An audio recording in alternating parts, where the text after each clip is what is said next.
Rejoice, everyone. We're back with another Sekhie Reacts to Fate. This week, Vincent Van Gogh and other assorted.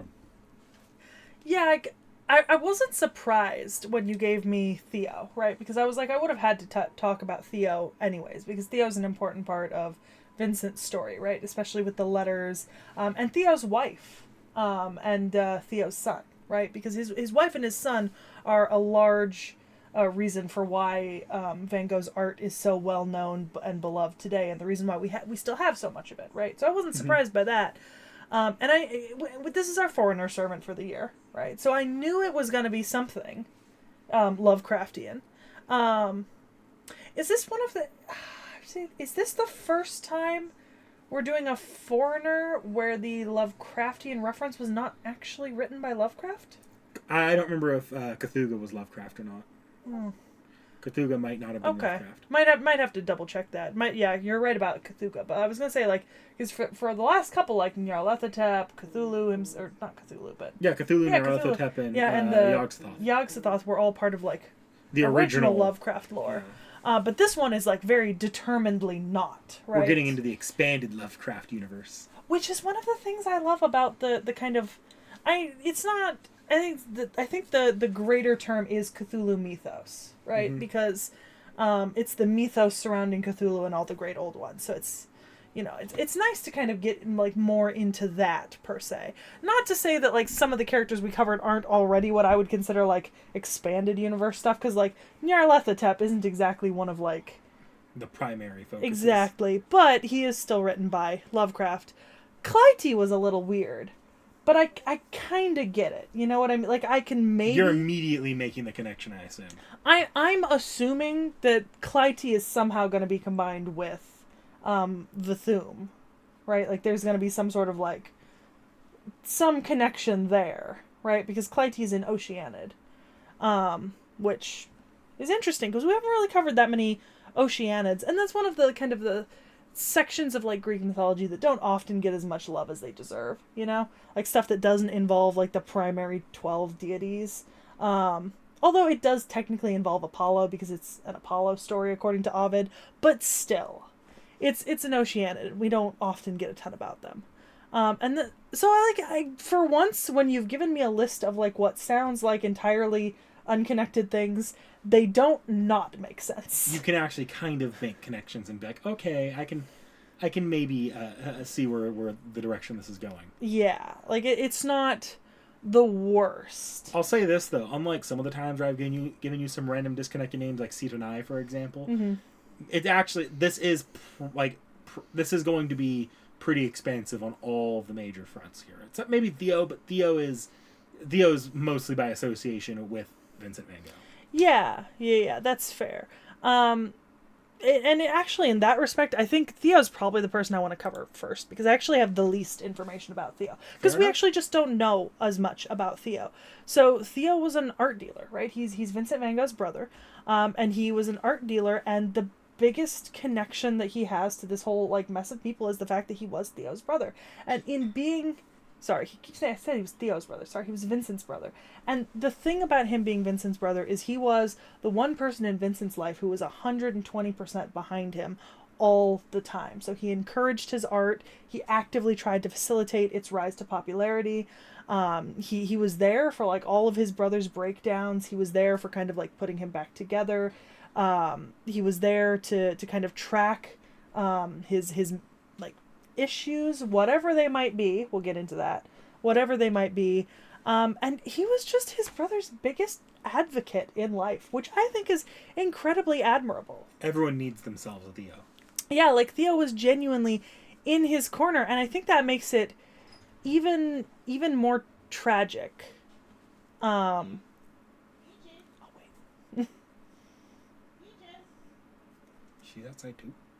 They both go outside during the summer.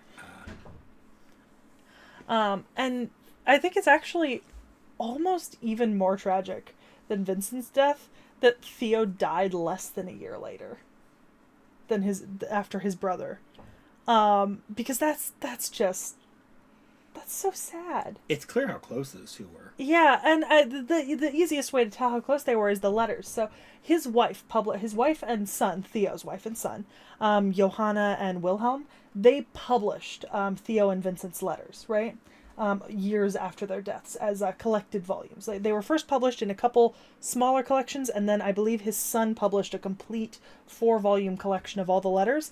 Theo kept every single letter that Vincent wrote him throughout their life, basically. Vincent did not keep all of Theo's letters. Vincent only kept about 40 of Theo's letters, but Theo kept over 400 letters from his brother. And these letters were not like, hello, how's your day? You know, they were like autobiographical diary entries. They detailed everything about what was happening in Vincent's life, the people he was interacting with, the emotions he was feeling, how he was sort of dealing with life day to day.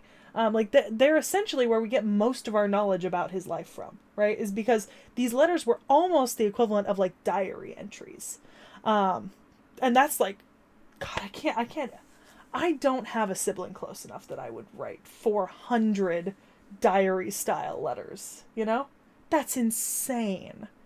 So I just think it's really admirable. And then the fact that like his wife did sort of keep this going when she was left with a young son to raise and not really a whole lot of help at first, and just kind of dumped like a ton of paintings and other stuff on, and she managed to kind of keep that going, keep it popular, sort of encourage its rise. And then really I think it was Theo's son Wilhelm that really propelled Vincent's work into what it is today, which is some of the most expensive and valued art pieces in the entire world are ones done by Vincent Van Gogh.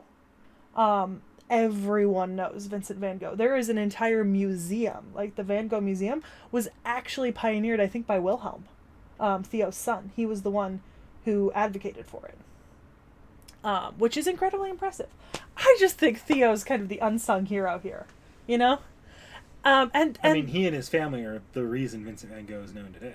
Yeah, and Vincent Van Gogh is also one of like the classic examples that people give of like artists who were not appreciated during their time, but were appreciated after it. But if you actually look at the timeline, Theo was starting to make a lot of progress while Vincent was still alive in his last year of life. Like Theo had managed to get him exhibitions and other presentations in his last year, and was starting to really manage to kind of get Vincent's name on the up and up. And for both of them being in their 30s, Theo in his early 30s and Vincent only 37 at the time of his death, that's tragic, because they're starting to go on an upwards trend, and both of them died young. Yeah, incredibly young. And honestly, potentially of somewhat similar or related causes. Because Theo died from, dementia paralytica, literally paralysis, essentially. Whereas Vincent suffered his entire life, from what people can tell. Obviously, that's the other thing, is that there's a lot of speculation as to what Vincent Van Gogh was going through with the whole, like, ear and shooting himself thing. And like what might have caused that, like whether it was depression, whether it was like a form of epileptic seizures, whether it was some other cause. And I think the thing is, there's no real way to verify what that was now, right? Like no one's, I highly doubt anyone's gonna go and dig up their fucking bodies and try to test their bones or what's left of them to see if they can figure something out. And, like, diagnoses made by psychiatrists, just 100 years after they died, 80 years after they died, based on bones? Stories? No, not even bones. Like, literally just stories about them and, like, the letters that Vincent sent, I don't view as conclusive proof to be able to say, yes, he had this particular, like, mental disorder, right? That's speculation to me. But it's not hard to say that there was something. No, something was wrong. Yeah.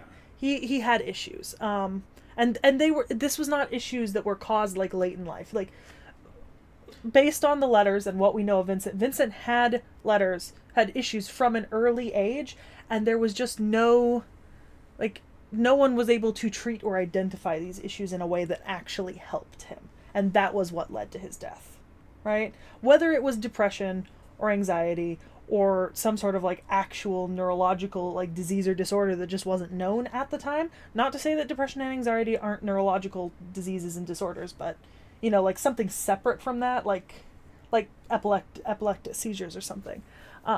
Still, irregardless, their loss was very sad.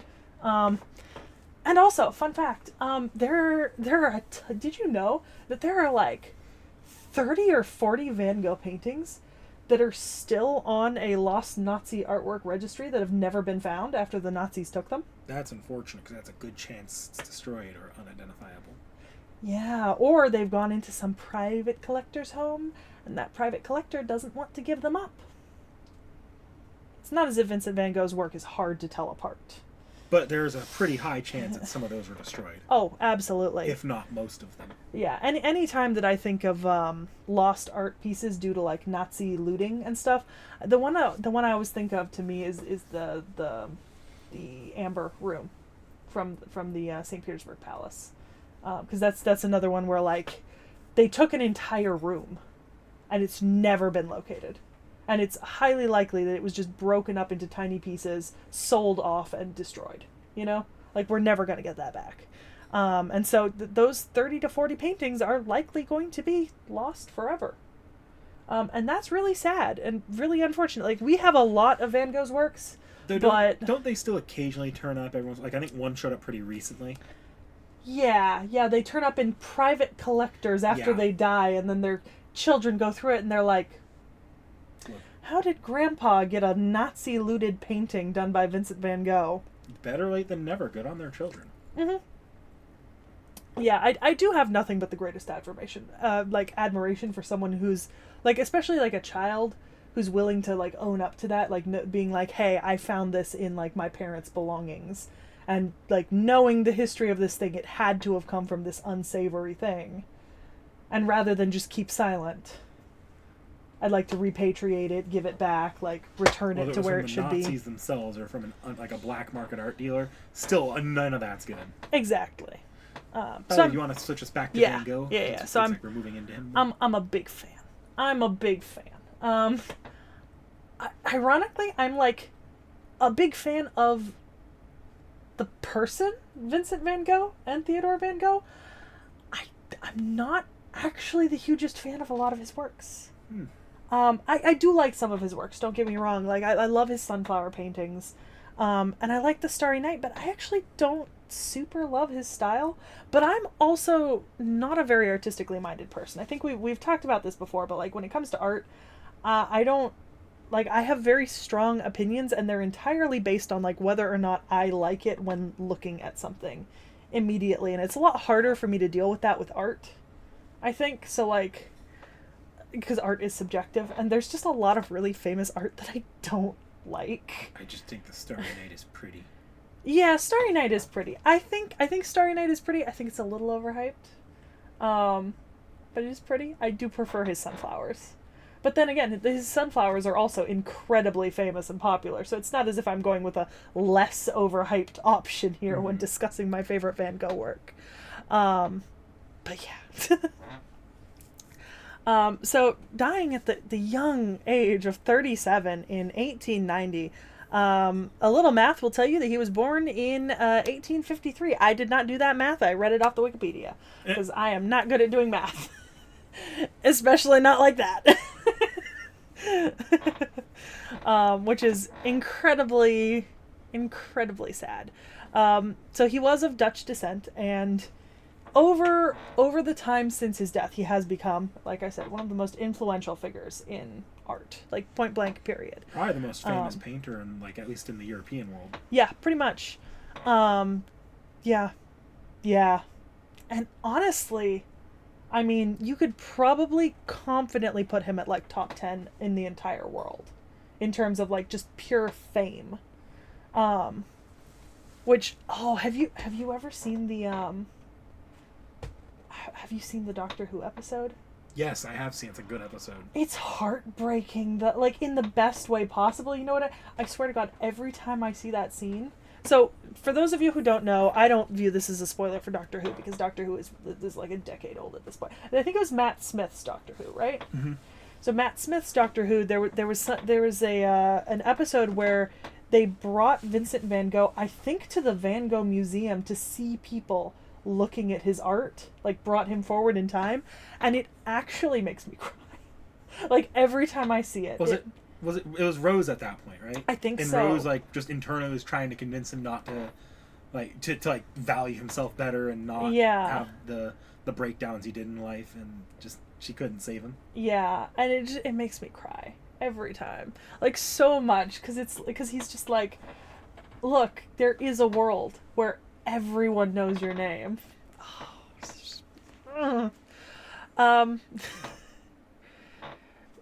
So Vincent Van Gogh did not come from a particularly poor family. Neither did he come from a particularly affluent family, right? His parents were well off enough that he was able to have hobbies like painting and drawing, which is in and of itself, in like the 1800s, that is something that sort of, your parents have to make enough money that you can be expected not to kind of be trained to take over from them or help work in whatever industry they're working in. So it's like firmly sort of upper middle class, which is a pretty good place to start in life. When he was younger, right, because of how much he liked drawing and painting, he did work primarily as an art dealer. When he was sort of kind of his youngest working age, he worked as an art dealer. But it had been evident from his childhood that he had mental issues with kind of like staying present, staying calm. Typically, the issues described in his childhood and his early adult life are ascribed mostly to depression, right? Like he just was not really able to kind of draw himself out of depressive funks, and it was pretty easy for him to get into them. What's up? Nothing. I'm looking up something regarding his parents. Why? I'm curious.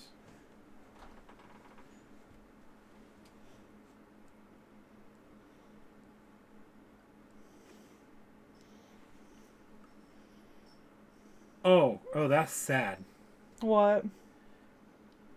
I went to a cursory look, but I'm pretty sure his mother outlived both siblings. Yeah, she did by a long time. Like almost 20 years. And their father.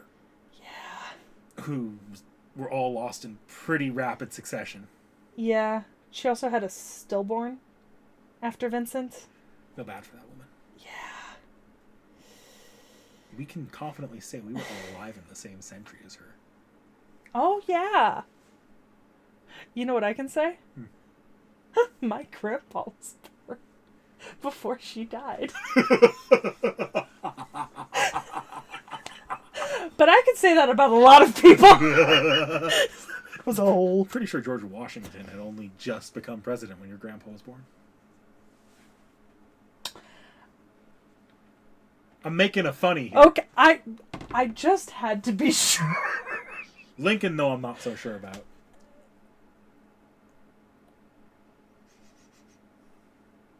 No, because he was assassinated in 1964, right? Jesus fuck. You're really testing my knowledge of American political history here. Like, I'm over here just like, when did Lincoln die? When was the Civil War? When did that shit go down? Jesus. It was 1864, right?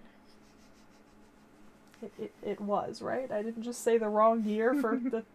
You know what? If I did, I did. There's no way I'm fixing that now. All right.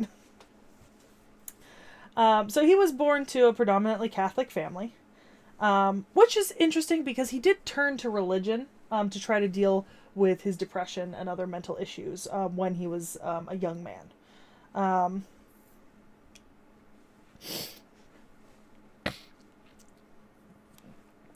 feel like a dry mouth.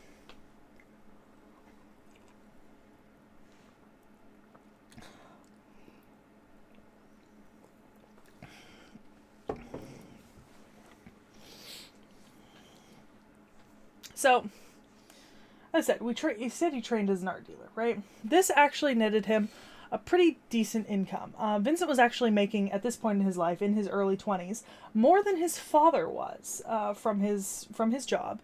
He was able to afford his own apartment, move out, and finance a really good lifestyle for himself while still being happy with the work he was doing. According to his letters, Joanna, in some of his published collections, in like prefaces and notes, would say later that his early 20s were probably the best time of his life, when he had a job, he had family, he was successful, and he was able to pursue painting as a hobby, right? Something that he could do for fun, for enjoyment, to express himself, right?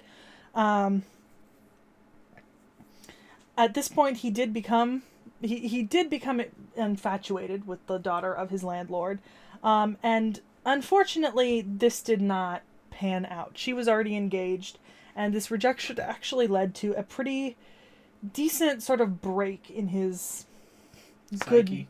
Well, not his psyche, but just like the situation that had led him to having particularly good mental health in this period, because this rejection drove him much closer to sort of religious fervency, and it made him isolate, right? So he started kind of pulling away from the people around him.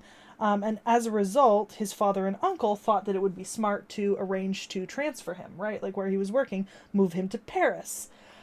But this didn't work out, because he ended up being dismissed a year later after arriving in Paris, because Vincent van Gogh actually did not agree with the way that art was commodified in Paris, the way that it was really just something done for money, right? Is that you money to buy the prettiest things, money to buy the most expensive and famous artist. And he was not really a big fan of that. And I can appreciate that on a scale of artistic integrity, but also it did lose him his job. That's sort of the thing where I'd be like, well, but it's a job. As someone who does not currently have an official job, it's a job.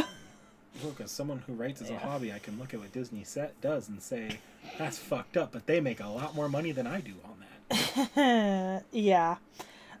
So, moving away from Paris, he headed back to England, where he had been raised until then, and worked in a boarding school, and when the owner of the boarding school moved to a different place, he followed after him to kind of continue his job.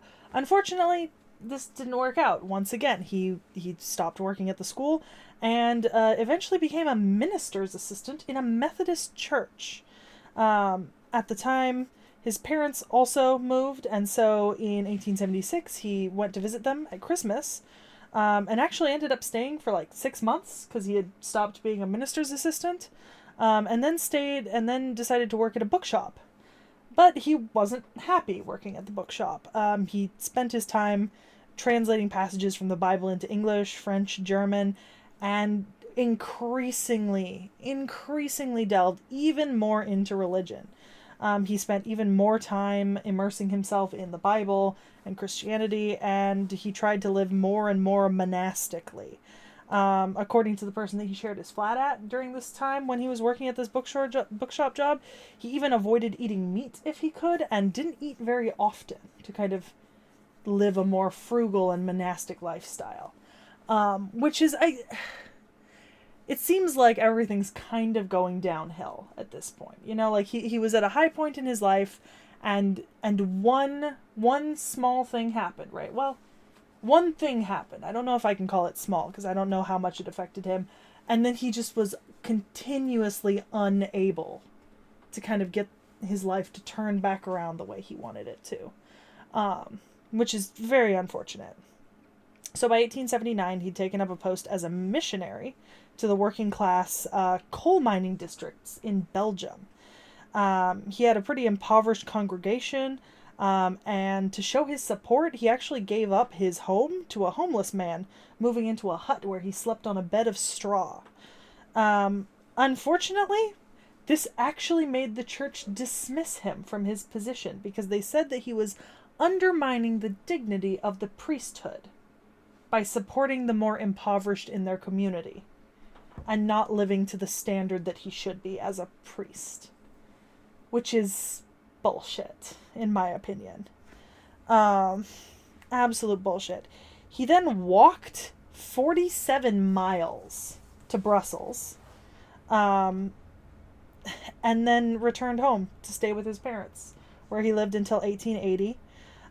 His parents were not super happy about this. His dad actually tried to have him committed to a mental asylum during this period, because they think, and I would assume that was done out of concern and worry to some extent. We have to put aside the modern perceptions of mental asylums and because, think about the fact that he was, even back then, you could probably tell he was going through something.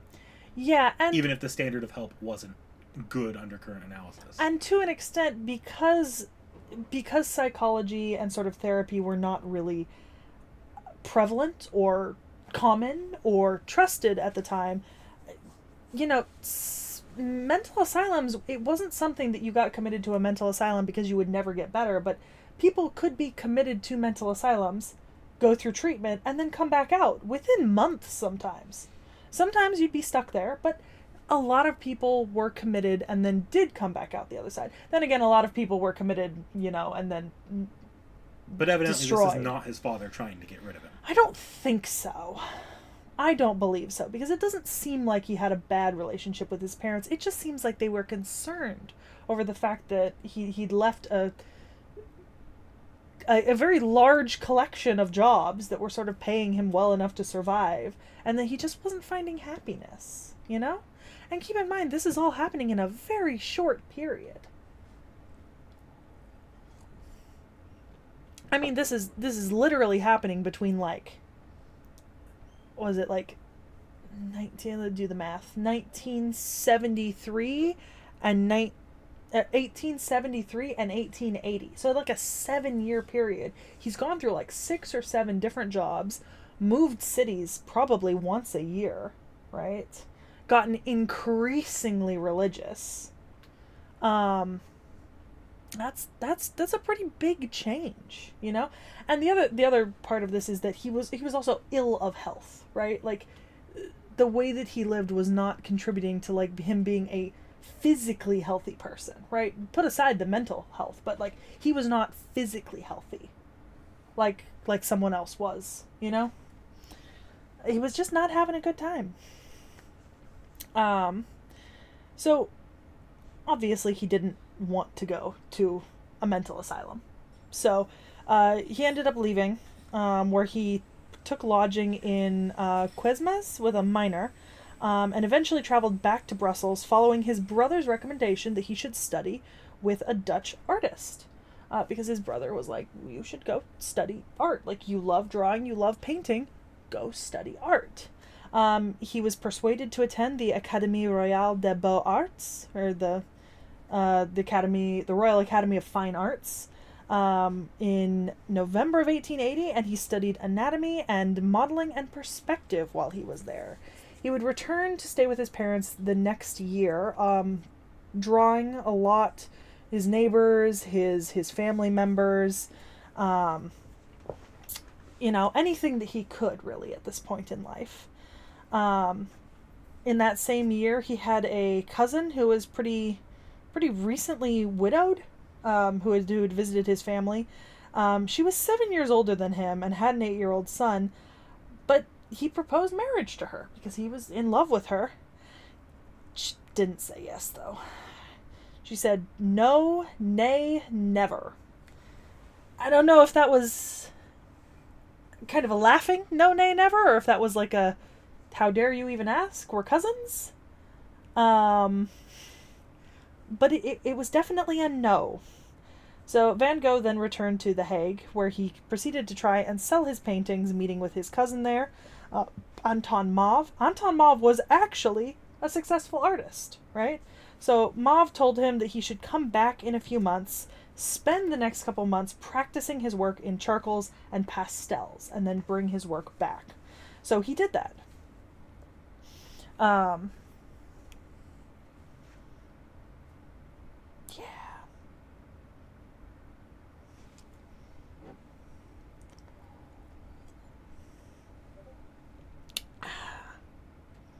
The story's about to get a little bit more unfortunate. Because in 1881, you remember his cousin who he proposed to? Well, her father...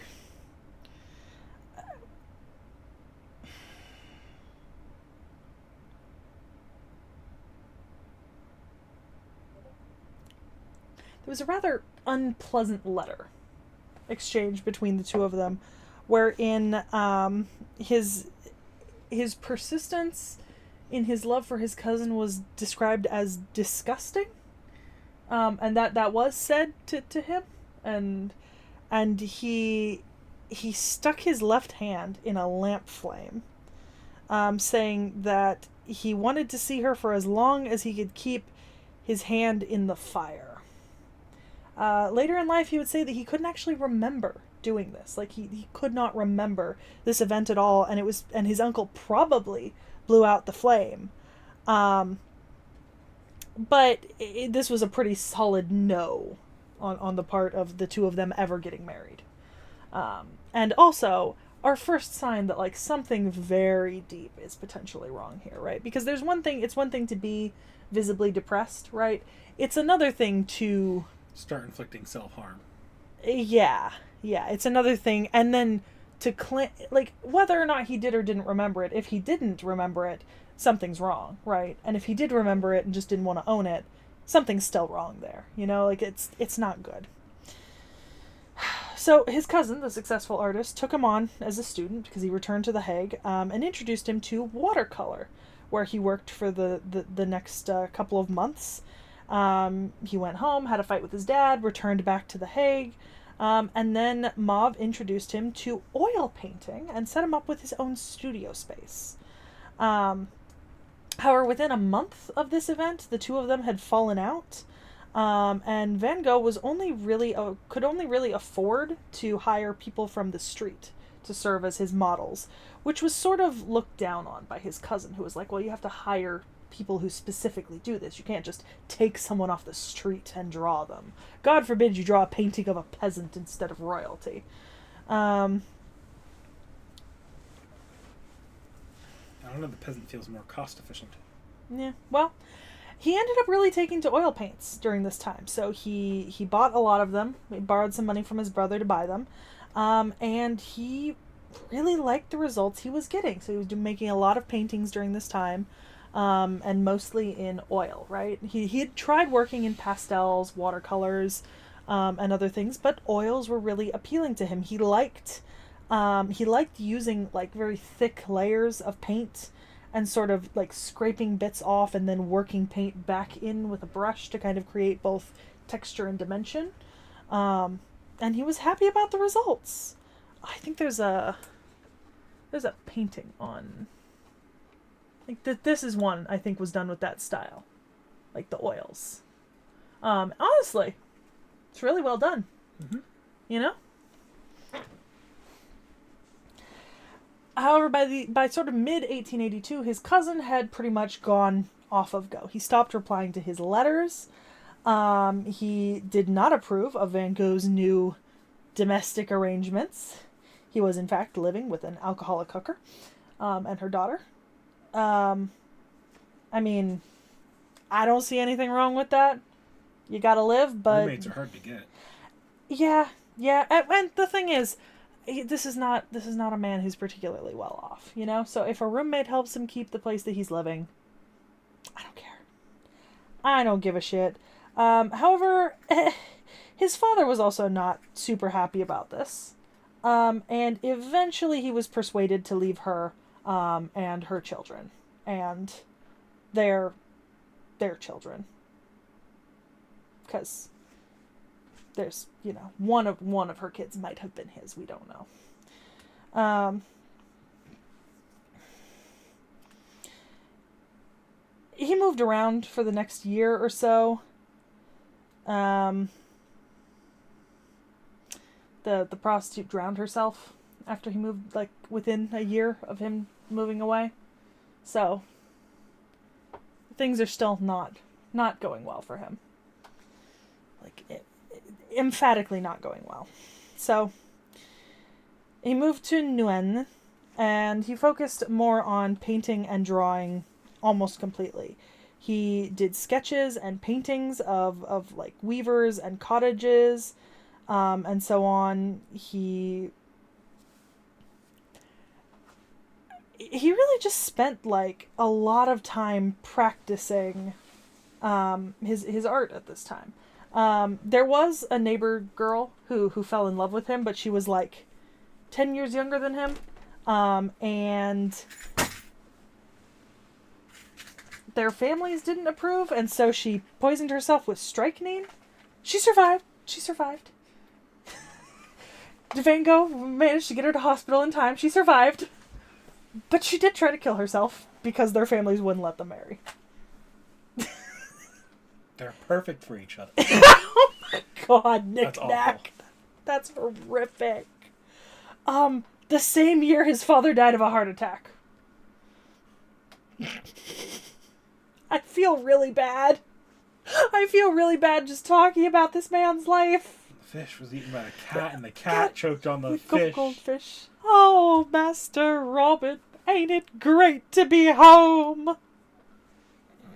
Only happy stories here. So during the 2 years that he stayed here, he completed over 200 oil paintings as well as numerous drawings and watercolors, preferring to work within an earth tone palette, not really branching into vivid colors that distinguished a lot of his later works.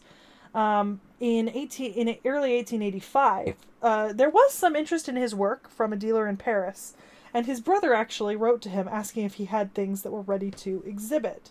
Van Gogh responded with sort of the culmination of the last couple years of his work, a collection of the potato eaters and a lot of the peasant character studies that he'd made while working in the country. And he complained that his brother was not trying hard enough to sell his paintings in Paris. But Theo responded in his letters that the problem was at the time, in 1885, the most popular painting style in Paris was Impressionism, right?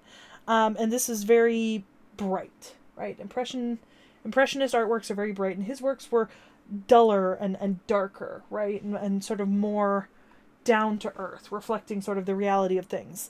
To note, Vincent Van Gogh is a post-impressionist, right? So he is of the movement that came out of, like, after Impressionism. So yes, his works did not fit the preferred palette of the art world at the time, like the buyer's market.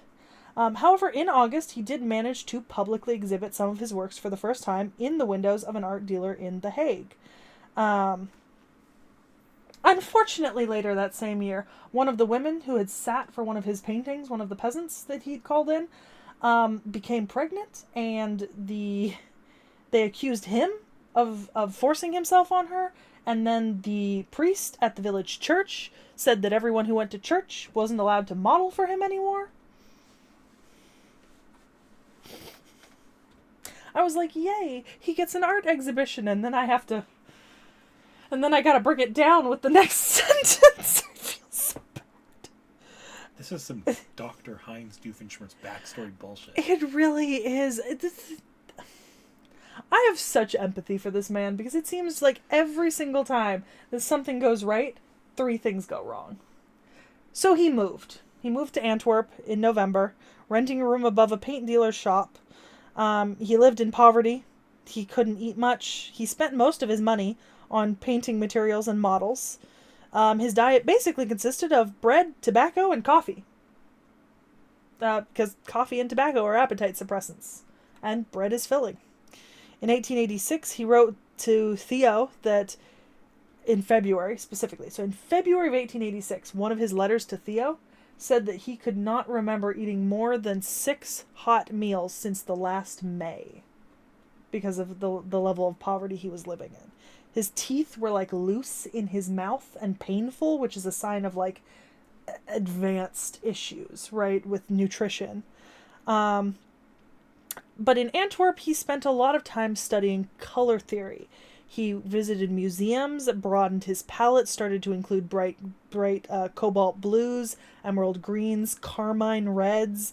He bought Japanese ukiyo-e woodcuts, where he could get them, incorporating elements into the style of the backgrounds of his paintings, and drank extremely heavily, being hospitalized between February and March, where he also needed to be treated for syphilis. He had had gonorrhea a few years previously, too.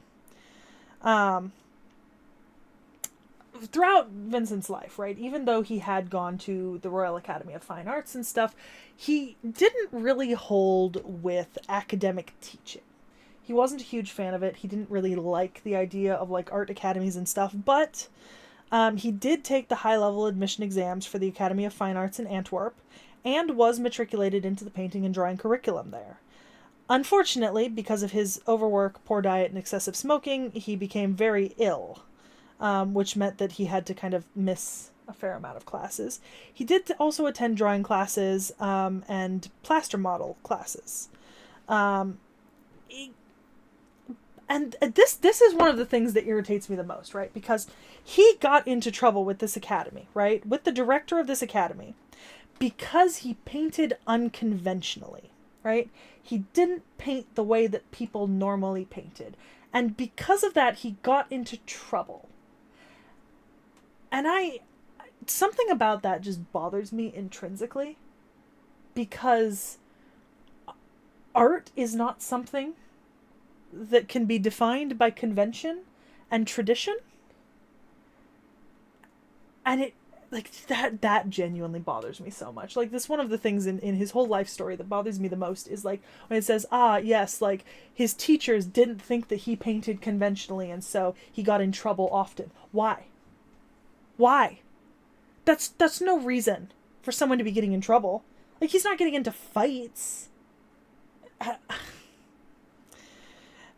And it wasn't just with the director of the academy, but he also, like, clashed with several other of his instructors, because, like, for example, one of his I think it was his drawing class. The teacher wanted them to express contour and concentrate on the line, and he didn't draw like that, and so he got into trouble with the teacher. And to, like, a certain point, I understand, like, completing an assignment as dictated, but also... At a certain point, some of this stuff's also supposed to be him learning technique. Yeah. Yeah. So if you're just actively, like, dancing around the technique. Yeah. Like, for example, he had an assignment one time where he was supposed to draw the Venus de Milo, right? You know the Venus de Milo, limbless, right? Mm-hmm. So instead he drew a limbless naked torso of a peasant woman, right? Which is, to be honest, not all that different from a Venus de Milo, right? And if it's done in the style required, right? But apparently the teacher made corrections to his drawing so viciously that it ripped through the paper while he was correcting it. And yeah. And honestly, I support Van Gogh 100%. He got mad. He yelled at the teacher, and he apparently said, "You clearly do not know what a young woman is like, goddammit. A woman must have hips, buttocks, and a pelvis in which she can carry a baby." You go, Van Gogh. That's true. I support you here. I support you so much here. I swear to God, he got expelled, by the way, from this academy.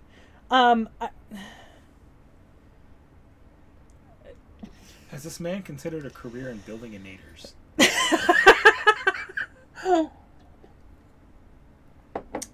Vincent Van Gogh's Evil Incorporated. Yeah. Like this.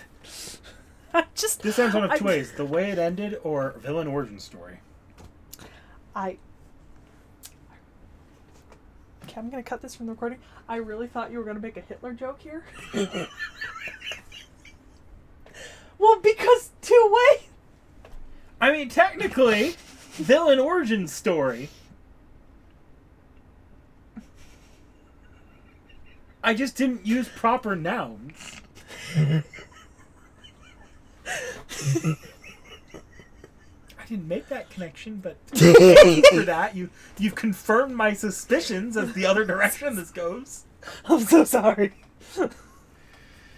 I'm so sorry. So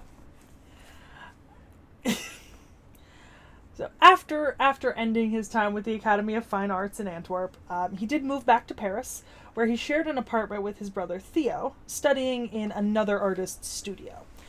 The brothers were able to afford a larger flat eventually, and Vincent was pretty well known at this point. He painted portraits of his friends, his acquaintances, still lifes, views in Paris along the Seine, scenes in Montmartre and such. And remember he had that interest in Japanese ukiyo-e woodblock prints? Yep. Well, he bought up a lot of them, and he used them to decorate the walls of his studio, right, when he was in Paris. He actually had hundreds of them that he'd collected. He also tried his hand at japoniseri, which is the art of tracing figures from reproductions on the cover of Paris Illustré, the Courtisan Oiran, and others, and then enlarging them into painting size. After seeing a portrait of Adolphe Monticelli at one of the galleries in Paris, he adopted a much bolder and brighter palette and started using a lot more bright and vivid colors. 2 years later, Vincent and Theo actually paid for the publication of the book on the Monticelli paintings, and Vincent bought some of Monticelli's works to add to his own art collection. So he was starting his own collection of sort of things that inspired him and things that he was trying to learn from and incorporate into his art. He worked at the studio of Fernand Cormon in April and May of 1886, where he was actually in a circle of a group of artists. So he met John Russell, who painted his portrait, Emily Bernard, Louis Anquetin, Henri de Toulouse-Lautrec, who also painted a portrait of him in pastel. And so he was actually starting to kind of get into the art scene as an artist, right? Not as a dealer, but a person who was interacting with other artists, working together with them, exchanging works and stuff. In 1886, there were a couple of really large expositions that were staged of pointillism and neo-impressionism, and even though Theo had a pretty large collection of these to add to the galleries, Van Gogh was actually not very fast at adopting these new styles that were coming out. So he was adding other styles to his repertoire, but he wasn't falling on like the new trends, so to say, you know? Which, once again, I see nothing wrong with that. You don't have to follow on trends. However, at the end of 1886, this had led to conflicts between the brothers. I assume because Theo, as an art dealer, knew what would sell, right? And the fact that his brother was kind of refusing to do anything that Theo knew would sell, and was producing things that weren't selling because they weren't popular, probably did lead to a fair amount of conflict. I mean, I understand the desire to paint that which inspires you and just create your own work, but there is a certain sort of, you need to make money, and if that means painting in a style that's popular, then maybe you need to just do a little bit of painting. Or did you think that like 90% of Japanese authors wanted to write 50 billion isekais? Yeah. Yeah, so but they actually managed to kind of overcome this, they managed to overcome this within just a few months, and he did adopt some elements of pointillism, right? I don't know if you know what pointillism is, but it's a particular technique of art, and when I describe it to you, you're going to say, oh, I can see it in his work, right? A multitude of small colored dots applied to a canvas so that when they're seen from a distance, they create a blend of hues optically. Can you think of a painting that incorporates something similar? Blend of hues is not something I necessarily... No, but small colored motions that blend together from a distance. Starry Night. Small strokes in all different colors that blend together when seeing from a distance to form a single image. Because if you look at Starry Night up close, a ton of different colors all put in like very small strokes, right? But the further you get away from it, the more it kind of flows together. Yeah. Anyways, I just think that's fun. The style also stresses the idea of complementary colors like blue and orange or blue and yellows together to form contrasts. Starry Night. Got blues, whites, oranges, yellows. I mean, it's pretty... It's all coming together now. Yeah. He also and he kept painting landscapes. So he painted parks, restaurants, the River Seine, and in 1887, Theo and Vincent befriended Paul Gauguin. Gauguin? Gauguin? Gauguin? Gauguin?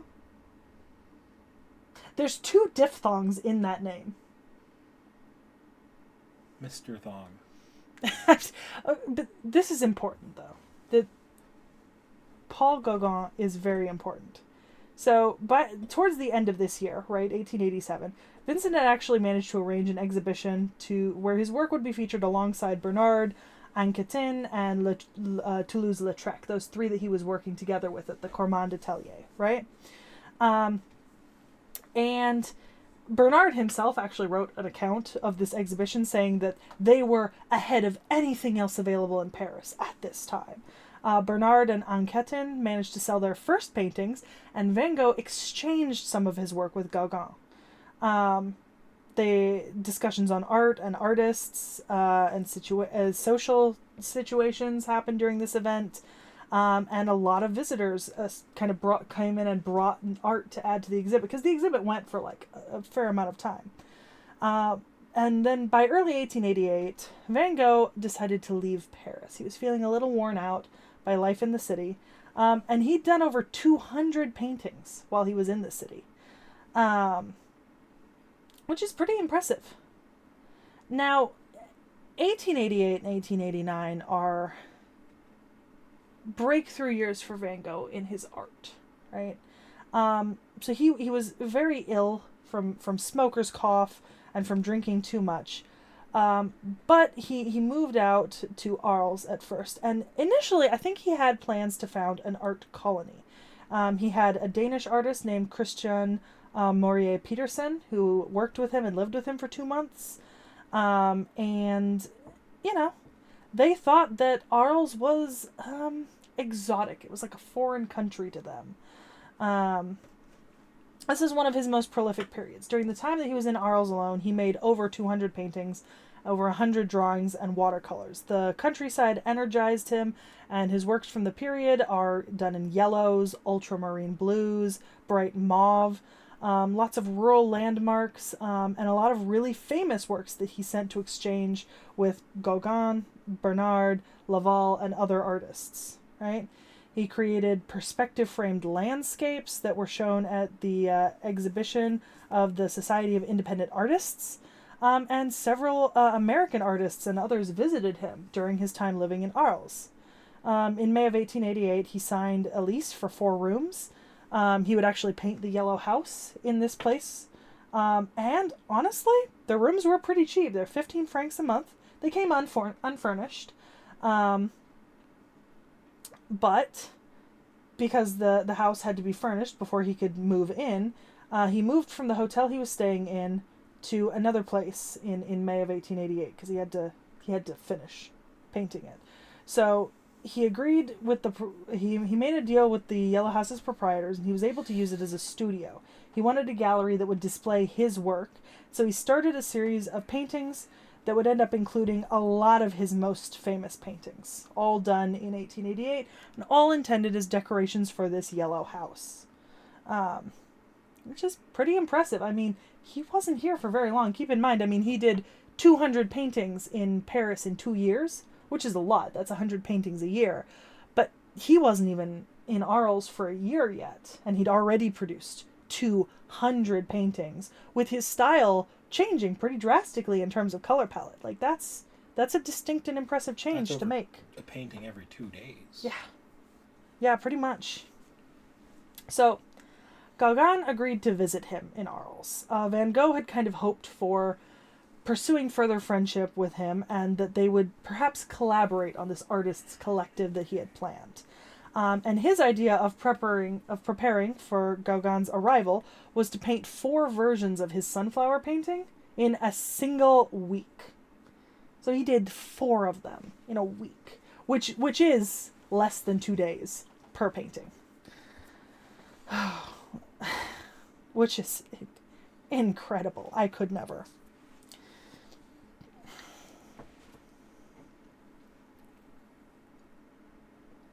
How you holding up?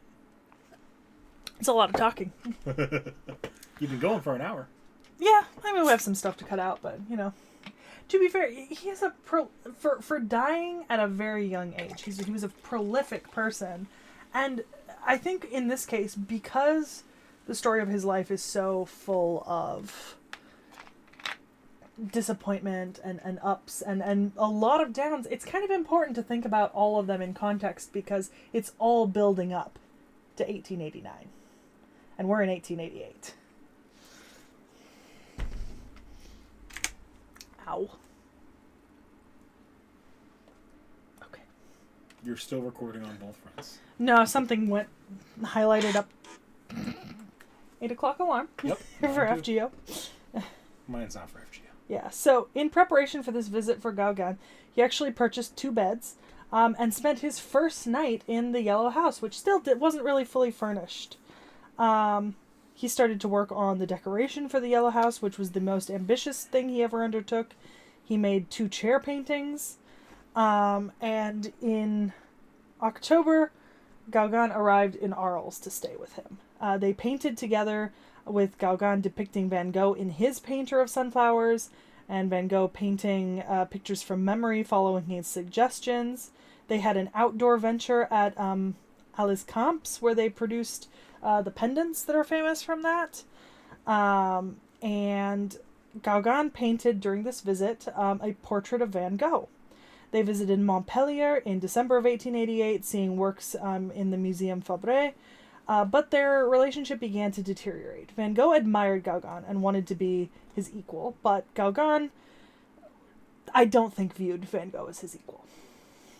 From what I can tell, they quarreled very often. He was arrogant and quite domineering, and I just don't think that he treated Van Gogh as an equal at all. And maybe that was because he viewed himself as a more accomplished artist, but it was not a good situation for them to be in.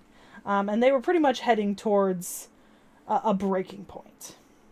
Now, we don't know exactly what led to the mutilation of Vincent Van Gogh's ear, but Gauguin said, about I think 15 years later, in a commentary on it, that the events of that night followed up on multiple instances of physically threatening behavior.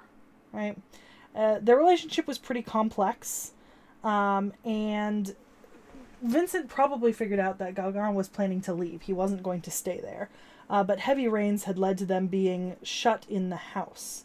Now, Gauguin says that Van Gogh rushed at him with an open razor in his hand, but this account is completely uncorroborated, and he likely wasn't even at the Yellow House that night, staying in a hotel.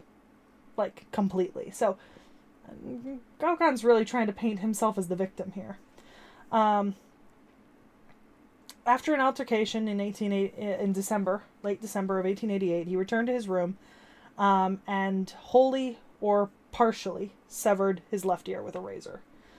He bandaged the wound, wrapped his ear in paper, and delivered that to a woman at a brothel that the two of them both frequented, and then was found unconscious the next morning and taken to hospital. He was treated there by a doctor in training, but they did not attempt to reattach the ear, even though it was brought to the hospital because too long had passed. One thing I will say is he painted a portrait of the doctor who treated him, and apparently the doctor who treated him, Dr. Ray, actually hated it, and he used it to furnish his chicken coop and then sold it.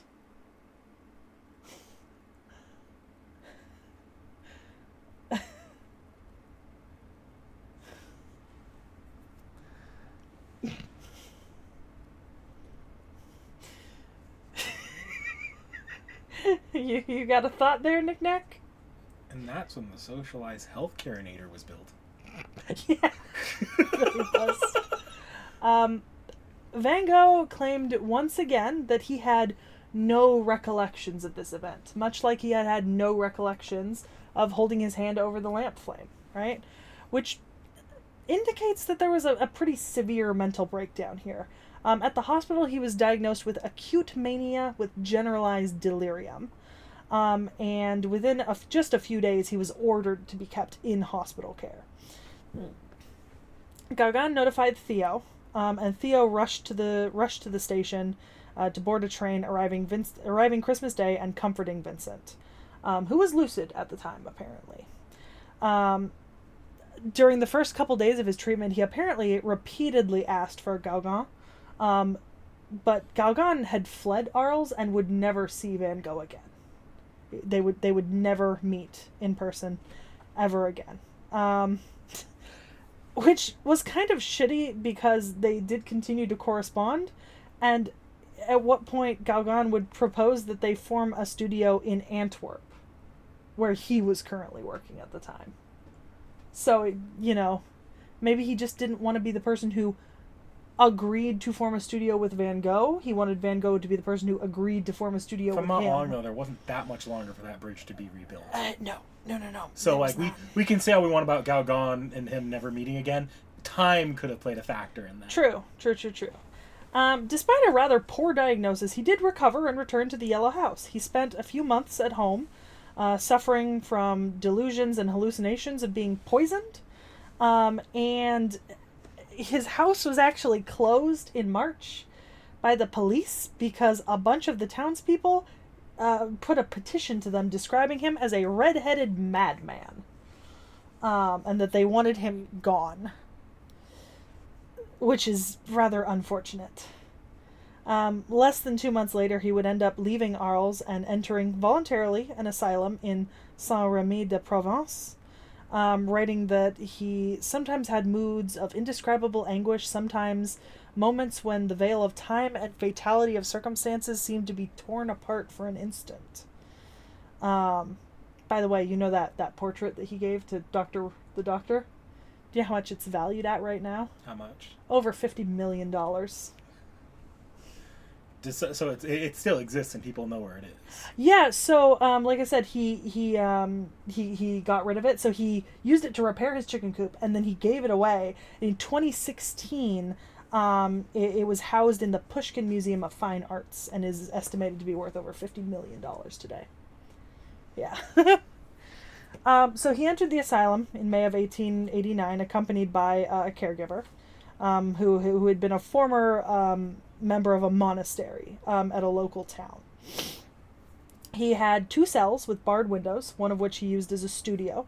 There was a garden, and the clinic itself and the patients and the garden became the main subject of his paintings. He did a lot of the interior of the hospital, the gardens, and one of his works from this time that's characterized by a style of painting that he would use very frequently was Starry Night, the swirls.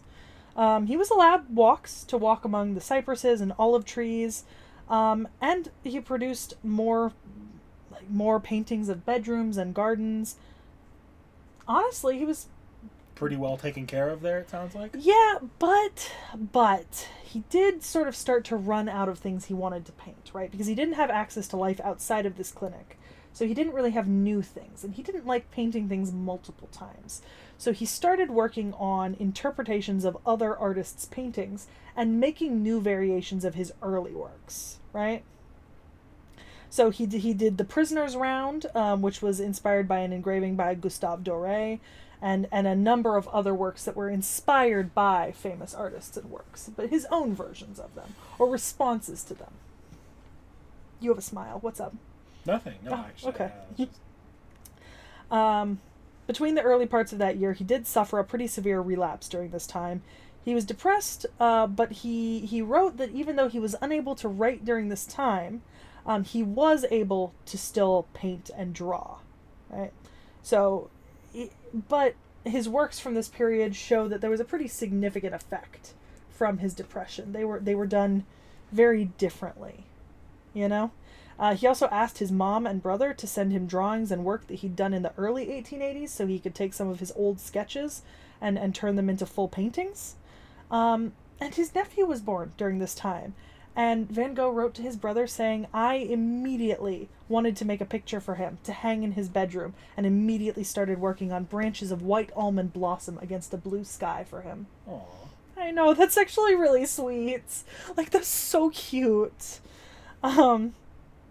In 1890, his work was actually praised by Albert Aurier, And he was described as an artistic genius. He painted multiple versions of La Arlesienne, or Madame Genoux, which was based on a charcoal sketch that Gauguin had produced when this woman, Madame Genoux, had sat for both artists 2 years before.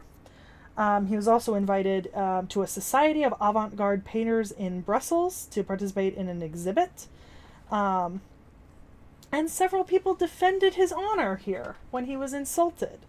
He was included in the 6th exhibition of the Society of Independent Artists at the Champs-Élysées, where he exhibited 10 different paintings.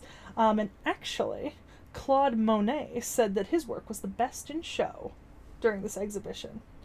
So in May of 1890, he left the clinic. He moved nearer to Dr. Paul Gauchet in Paris and to his brother Theo.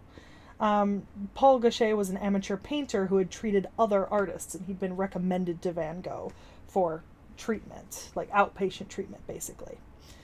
In July of 1890, Van Gogh would then complete 2 paintings of Daubigny's garden, one of which was likely his final work. During his last weeks at the asylum, he returned to what he called Memories of the North, and he painted a ton of sort of reminiscent things of the scenes of the northern places that he'd lived during his life. He painted pictures of his doctor at the time, and created his only etching during this period of his life. In July, he wrote that he was absorbed in the plain against hills, boundless this as the sea, the delicate yellows, fields of wheat under turbulent skies, saying that they represented his sadness and loneliness, and that the canvases say what he cannot say in words, which is not a good sign. Wheat Field with Crows, while not being his last oil work, is often associated with melancholy and extreme loneliness, and it is one of his final pieces during this period. On the 27th of July, 1890, at age 37, he shot himself in the chest with a revolver. It deflected off of a rib, passed through his chest, and stopped near his spine. He actually walked back to town, where he was attended by 2 doctors, but he succumbed to infection just a few days later, in the early hours of Tuesday. The world couldn't even let him go out easily. No. He was buried. The funeral was attended by several of his artist friends, as well as his brother and locals. His brother at the time was already suffering from syphilis, and his health was declining. And he died just 3 years later, I think. Actually, his wife, Joanna, had her brother's body exhumed and reburied beside Vincent's, where Vincent was buried after he died. So it's a really sad ending to an incredibly sad life, especially when it seemed like so much was looking up for him, at least economically or financially at this point, because he was becoming more popular. People were noticing him, but his mental health was not improving. Knowing his thoughts about art and money, I don't think he necessarily longed for success beyond the ability to keep himself fucking alive. I think the problem was his loneliness. Getting to that point, you know? It sounds like his problem, from beginning to end, was always loneliness. Yeah. Because, some of his biggest, I'll call them crash outs, were in conflicts with people rejecting him. Yeah. Yeah. It's sad. It's really sad when I kind of reflect back on it, because the thing is, I don't think that he would have had a problem with his own art being sold, but because his problem with the art selling industry was like the commodification of paintings, right? But his work was not being commodified. I think the thing is, his art had just reached a point where he was becoming extremely well known, even among other painters, right? Which would have created a community for him, right? Interactions with more painters at more exhibitions. But I think it just took too many years to get to the point. You know? When you have that much happen to you like that, at what point do you start looking at it, seeing the pattern, and when it's just you, I can see how someone like that might have started to blame himself. Yeah. It's really unfortunate because he just seems like genuinely a cool guy, you know? Like a chill dude. Kind of switch us up slightly. Move over to Clytie. The Oceanid from Ovid. Well, not from Ovid, but mostly from Ovid, because the most complete version of her love of Helios is told by Ovid. So, according to Ovid, Clytie was a lover of the sun god Helios, but Aphrodite made Helios fall in love with a Persian princess called Leucothoi in revenge for Helios telling Hephaestus that she was having an affair with Ares, which she was, and I really don't think that Helios deserved revenge for this, but okay. So Helios kind of put Clytie aside. He no longer cared for her, including, he put aside all women that he had cared for, abandoned them in order to spend his days admiring the princesses. However, since this princess had been defiled by Helios, her father had her put to death by being buried alive, and he then turned her into a frankincense tree, so that she would still be able to breathe the air.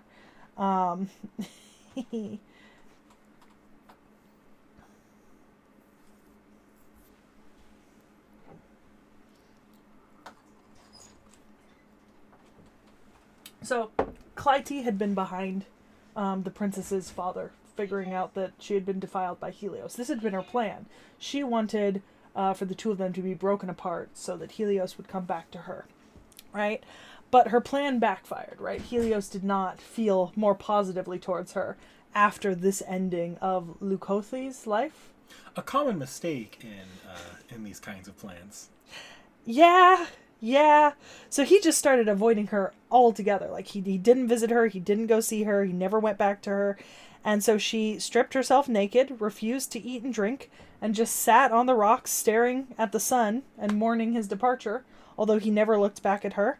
And after 9 days, she was turned into a heliotrope, a purple flower, also known as a turnsole, the flower that turns its head to look longingly at the sun as it passes by. Which is kind of sad. That's very sad. And then we have actually Satan. He actually is important, I think. Yeah, so I'm... Okay. I'm mostly joking when I just say, actually Satan. Noodle. Peaches is not, I don't see her. Oh. But Noodle came in. Well, I'll keep Noodle inside. Have you tried calling at the shop door? I did. Okay. Several times. Okay, I'll call for her later. Mostly a joke that it's actually Satan, but you know. So Volthoom appears in a story written by Clark Ashton Smith, first published in 1935. It actually involves the being known as Xarthotega. Yeah. That's another name for Volthoom. But Volthoom is much easier to say. You know, we also could call him the sleeper of Ravormos, but that seems a little mysterious, and he's not really that mysterious. Well, he is, but so in the story, the character Ihai, right, the Martian Ihai, most people believe this character to be a myth, right? The lower classes fear him, but he's actually just a mysterious being from another universe that lies in wait in the underground city of Ravormos in Mars. Centuries past, he took over Mars, and he had plans to conquer Earth as a trophy. Because of sort of how smart he is and how advanced his technology is, he's portrayed as a god, but he's really just a really powerful alien who has to take really long naps. Like millennia-long naps. Supposedly, one dude got high off his fucking ass on alien flowers and envisioned him as a giant alien plant, but we don't actually know what he looks like. But in the story, it's a very short story. You can read the whole thing in like 10 minutes. But the lower classes do kind of consider him to be like the Martian version of Satan. Like Satan for the Martians. Even though he's just a really, really strong, intelligent, advanced alien who wants to conquer Earth after having already conquered Mars many, many years ago. Literally a millennia ago. And he sleeps in this underground city of Revormos. Creepy. A bit. Yeah, we love it. So automatically, when I include anything to do with Foreigner. With the Cthulhu Yeah. mythos, We know it's a foreigner. yeah, no, like there's no point in like. Well, I'm certain Drawing that that won't always be true, because or let me rephrase that. There will come a time when there is a foreigner who is not Cthulhu related, right? We've had a couple. Yeah, like I haven't run into them yet, but they like, exist. The reverse, like you see Cthulhu, Yeah. you can immediately assume we're It's a talking foreigner. about a foreigner most of the time. We've had like one exception. All Cthulhu Mythos characters are foreigners, but not all foreigners are Cthulhu Mythos characters. Some of them are space shuttles. Oh yeah, Voyager's a foreigner, aren't they? Yeah, the vastness of space. And some of them are space police. MHXX. Oh, I forgot there was a foreigner Artoria. Then there's Kukulkan. And Koyanskaya. There's a lot of foreigners that I There are forget a lot of about. foreigners. Because the memorable one, like the ones that are like most important to the foreigner sort of swing of the lore are the Cthulhu ones. Yeah. Alright. I get to see Van Gogh now. Yep. Oh! Oh. There's the giant alien technology flower. But it's also a sunflower. Kinda.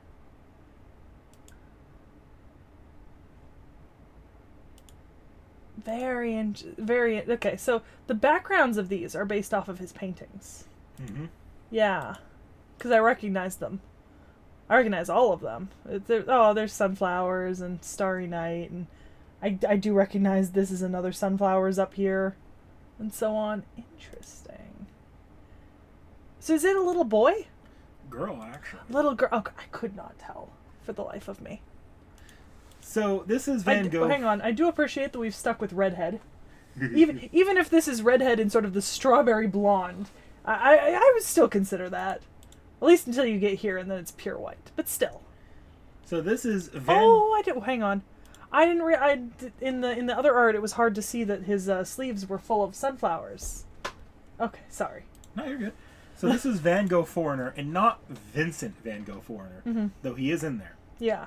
So what's happening here is you can assume this is a foreigner servant created by an outer entity. In this case, it's a being called the Evil God of Flowers, who is pretty much stated to be Volthoom. Yeah. And there's actually some story here as to what's going on. Mm-hmm. So we're going to back up for a minute. Outer gods and fates are not beings in the mythology of fate, if you remember. They're fictional beings that were created by the popularity of the Lovecraft mythos that makes it the servant system amongst other FGO lore, and as a result of not being proper gods that exist, they end up being more like they end up basically becoming artificial gods. Yeah. That can kind of exert their will onto the real world from what's called the imaginary number C. Okay. But in multiple FGO shenanigans later, and these outer gods realize they actually have sort of an end to the physical world by creating sort of effective terminals running around in the foreigner servants. Yeah. Yeah, we've seen a lot of our foreigner servants before have been sort of conglomerations of things. Yeah, so if we go through like the big ones real quickly, we have Abigail Williams as Yog-Sothoth, Hokusai as Cthulhu, Mysterious Heroine XX as Capitalism, and Yanguifei as Cthulhu. What about my favorite, Nyarli? Oh yeah, there's BB as Nyarlathotep. Yeah. So they start forming because now they're starting to get their little tentacles into the real world.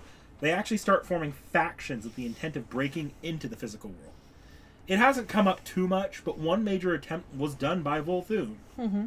Volthoom played a bit of a long game here, as it's heavily implied that Volthum is the cause of Van Gogh's deteriorating mental health in life, and it's why Van Gogh started painting the sunflowers in the first place. Which, I mean, if you look at Cthulhu mythos, it tracks, because one of the stories about like when Van Gogh cut off his ear, right? It was because he was hearing voices, right?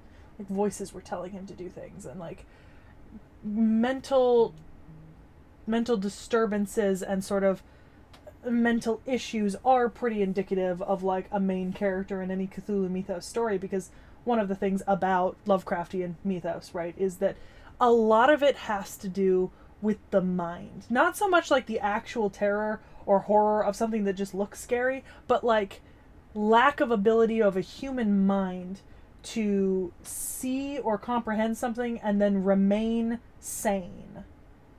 So it makes a lot of sense. So after driving this really talented young painter to his death, he takes Van Gogh, and this is a male painter, by the way, not female, not gender bent in life. Yeah. And smashes Van Gogh together with the Oceanid T.H.E in a lot of imaginary numbers. Okay. And as a result, you have this servant who has the mind and body of T.H.E with the memories and abilities of Van Gogh. Interesting. Using the painting as using their painting as a means of taking control of other foreigners. Okay. So, as a result, Van Gogh actually has a bit of an identity crisis, alongside a fair bit of body and gender dysphoria. Not sure if they're T.H.E or Vincent Van Gogh. Yeah, that tracks. Not to mention a lot of on-brand with Van Gogh issues with self-worth. Yeah, that tracks. I'll cut past a long series of events involving Volthum and the other foreigners, as that's a topic of the Imaginary Scramble chapter, and you'll read that eventually. But Van Gogh... How long till I read that? A decade or two? The Remnants aren't that long. They're not longer than Babylonia. That's I meant more so when I would get to them in story. You'll get to it. It's pretty early in part 2. Okay. It's unlockable to play after at a certain point. Okay. So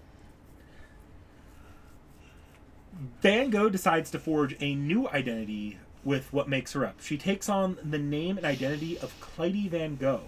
Her appearance changes depending on her mood, and at least one instance, her face just becomes a sunflower. I'm okay with that. Like I said, his sunflowers are my favorite works by him, so I'm okay with that. Yeah, I'm here for it. All right, I've got a lot of vocal lines here. Yeah. All right, Nemo Captain Sama. They're really awesome, smart, reliable, but even so, I can feel a sort of familiarity. I feel a bond from a far, far away world, or a similarity in our way of being.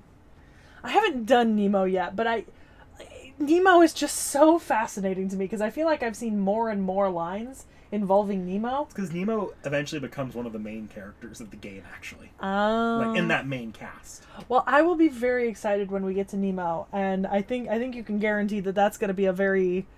That's going to be, like, second behind Dante in terms of, like, Sekhie really loves this literary work and piece of media and is going to shove it down your throat in excruciating detail. So it's definitely going to place, like, just second behind Dante. To think I'd meet Hokusai, and to think they'd be a woman. Ah, yes, I want to ask about that Saint Graph peculiarity.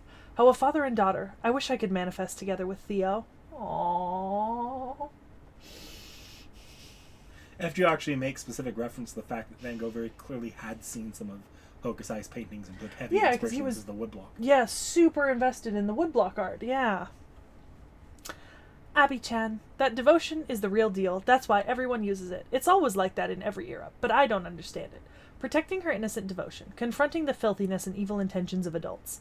I wonder which one is the desirable way of being for her. Yang Guifei-sama and Go are in the same class. No matter how much our shape and condition changes, I think that won't change. I hope Yang Guifei-sama thinks the same. I want us to work together and help each other overcome the many dangers that are involved from the beginning to end in being a foreigner Saint Graph. Even if you don't remember, even if you don't understand. XX-sama, right, yes, being an adult woman is troublesome. From time to time I'll brew some coffee. We probably aren't in gear. Okay. There's something missing there that, like, a reference or something. I don't know. I don't actually know myself. I just remember XX was involved as the foreigner representation of capitalism in that event. Huh. As fellow stitched monsters, let's get along. That's what Fran Tan said. I was really happy. I'm also studying how to face my raison d'être. Although it's a bit incredible that she does things more at her pace than Go. Okay. Alright, and then the other two are just notes. But interesting. And then we're straight down to abilities.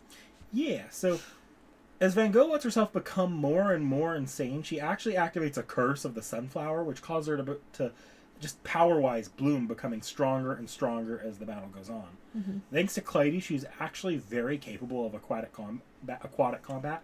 Oceanid, yep. Despite that, she largely hangs back and tries to play a supportive role in combat. That's fair. Okay, let's see. Oh, okay, so she's got differences between the ascensions. Alright. So the ascensions are supposed to be like her different stages of blooming as her insanity comes out more and more. Interesting.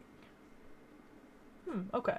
Class skills. Existence outside the domain, insanity, item construction, divinity, because Oceanus, Curse of the Sunflower. Okay, based on the water nymph. Fun fact is, so Curse of the this one's so funny to me, right? So she was turned into a heliotrope, right? Like a flower that faces, and a lot of people at first thought that meant sunflower, right? The thing is, sunflowers are indigenous to North America, not Europe, right? So heliotrope could not have ever meant sunflower, right? Heliotrope did mean a different purple flower, but a lot of people at first were like, heliotrope, sunflower, thought that it. But it's not possible for heliotrope to have meant sunflower in Greek, because sunflowers weren't in Europe at the time. But Van Gogh did the sunflower painting, so it makes sense to go with the sunflower interpretation of heliotrope rather than the purple flower that it actually was. Okay. Oh, imaginary fucking numbers. That's where I lost it in math, was imaginary number I. Well, I lost it in math when we started putting numbers and letters. That was a problem. Alright, channel marker soul. Okay. Alright, noble phantasms.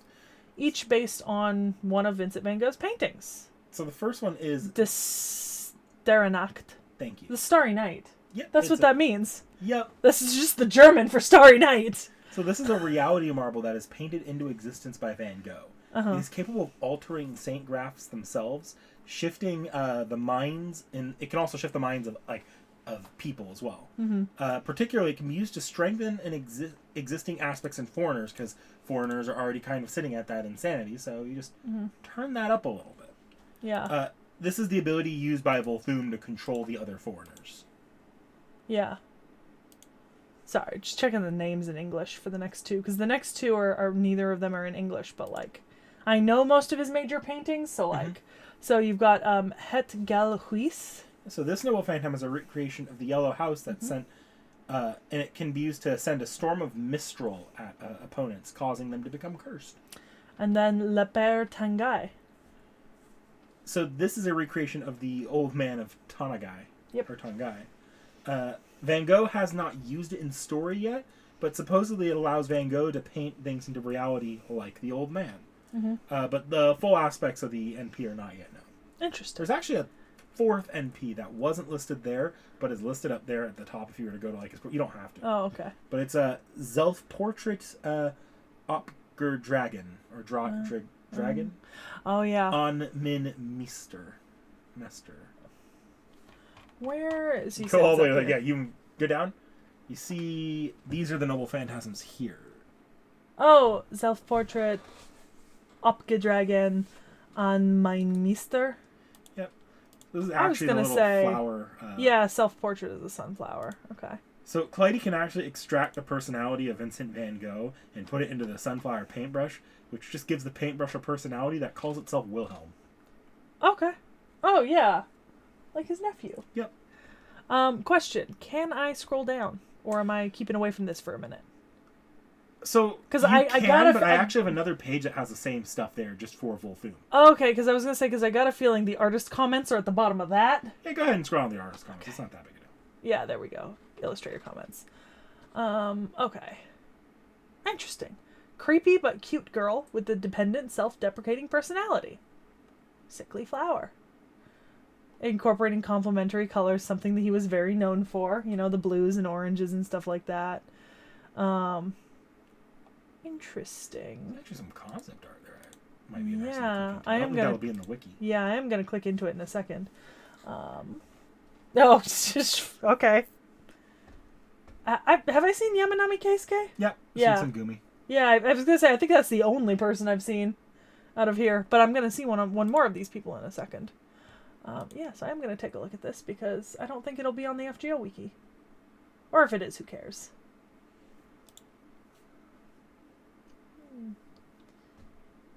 I love the. Oh, interesting. Kind of getting a sort of all-around look at it. All right. So if you want, you can click into the Volthoom page if you want, because that's just going to include all the art okay. of Volthoom specifically. All right.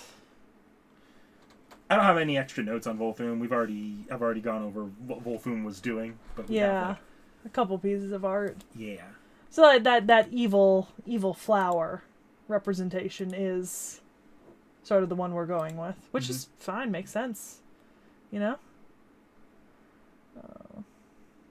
Nice. Okay. All right, I've got a Noble Phantasm.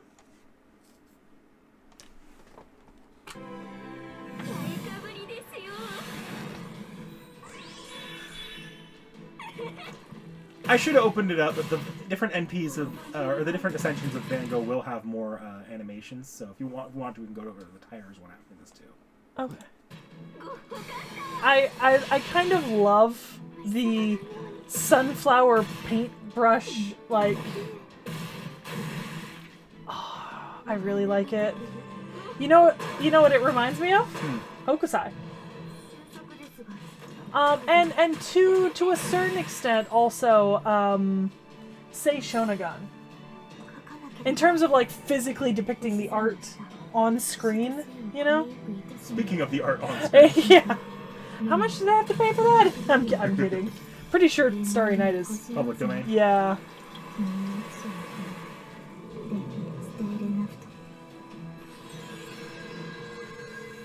Yeah, we're gonna want to go into. Can you just add tires to the search bar up there? How do you spell that? TIRES. Like wheel tires. Okay. Thank you, tires, for always having a comprehensive NP animation of these servants. You can go to the later sections immediately if you want. Okay, there we go. Stage 2-3. Well, we can't. Okay. So there's one for 1 and then one for stage 3. Yeah. Okay. We love a good jellyfish. Okay, there is something I do want to bring up here. Hold on, I want to see. I'm trying to catch. I'm trying to catch the exact example of something that I wanted to mention from earlier. Ooh, bloody sunflowers. If I can't find it.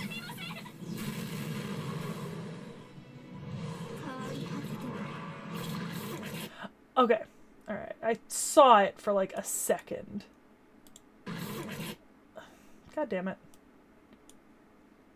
Okay. So, I mentioned this, I think, in Abby, right? Because there's a piece of art in Abby where you can see, the tentacles around her, right?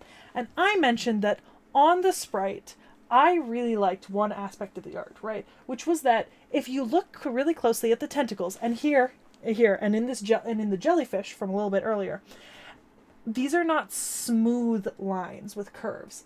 These are actually angles, right? They're jagged. They're not smooth like that, but though and Abby's did that too. And I remember a commenter just saying that no, it's just because the art is so small, you know, that's as close as they could get. And I'm like, no, that's not true.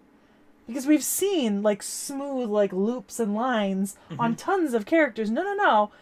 These ones specifically have these slightly jagged animations, right? And I think it's deliberate, in my opinion. It's to make it look just that slight bit unnatural. Yeah. Because it happened in Abby, and after the commenter made their comment, I thought I was tripping for a while, but then I went back and looked at it, and I was like, no, I'm not tripping. It's like adding an off note to a musical piece to make it creepier. Yeah. Anyways, I just thought I'd... It's something that I've been sitting on through, like, several foreigners, Because not all foreigners have animations that kind of allow for that to be, like, visible. Like, Hokusai doesn't really have a whole lot like that, Not playing around with the tentacles that much. Yeah, but, like, you can literally see that those are, like, slightly jagged. Don't move quite as smooth. Anyways. I do like the animations. I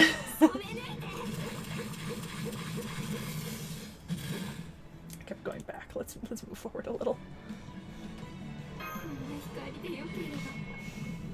I thought you'd like it. You generally like the artist animations. Yeah.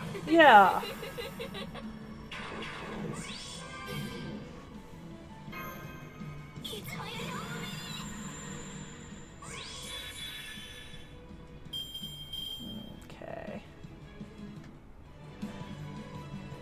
We should have an NP coming up. Yeah, I'm gonna skip up to the NP. Okay, there we go.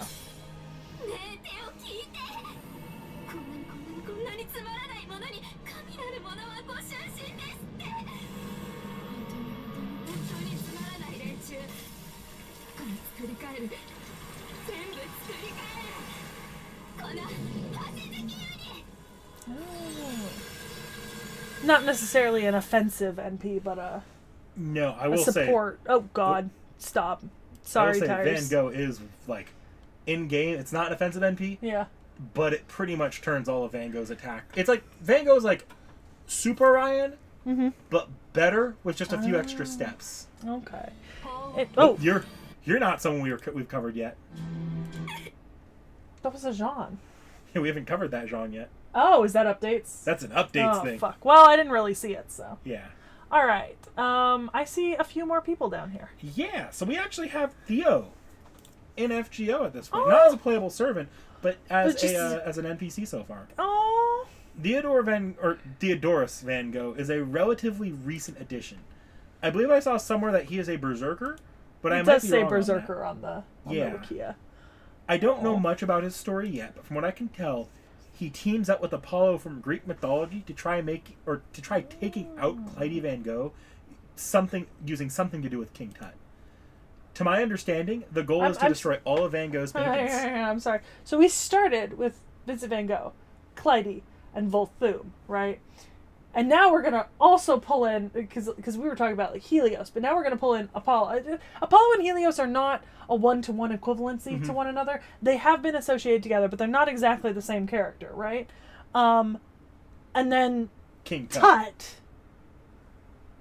Okay. I could be wrong. All right. And they're trying to destroy all of Van Gogh's paintings for some reason. I could be wrong about all this, so please don't scorch me alive comments. Just if you have anything to add it to the things to cover and updates if I miss anything critical here. I just want to know what the fuck that is, because it almost looks like a Dark Dumazid. Swear to God. I know it. Oh, it's the little Apollo from fucking... Who is it? Paris. Yeah! It's the dark version of fucking Apollo. I'm really glad I got that before you had to tell me, or before the commenters had to tell me that that's not Dumazid. But yeah, Theo right now is in the pantheon of not yet playable servants. Not much known about them. Okay, interesting. I see another thing up there. Yeah, so in the same event that Theo got his full that crazy servant design in, we also got a new form of Vincent Van Gogh called Vincent Van Gogh Minor. Okay. Like Minor is an M-I-N-E-R. Like Miner 49er, like Minecraft. I yearn for the mines. In fact, that's exactly what it is. Click into it. Wait, actually. Oh my God! It's I yearn for the mines. What the fuck? Oh my God. Just you wait until I get into the lore on this. Oh, wait. What is it? It's an Apollo lamp. Oh. So, what the fuck? sometime After joining Caldea, Van Gogh would become addicted to a game called Artoria Craft.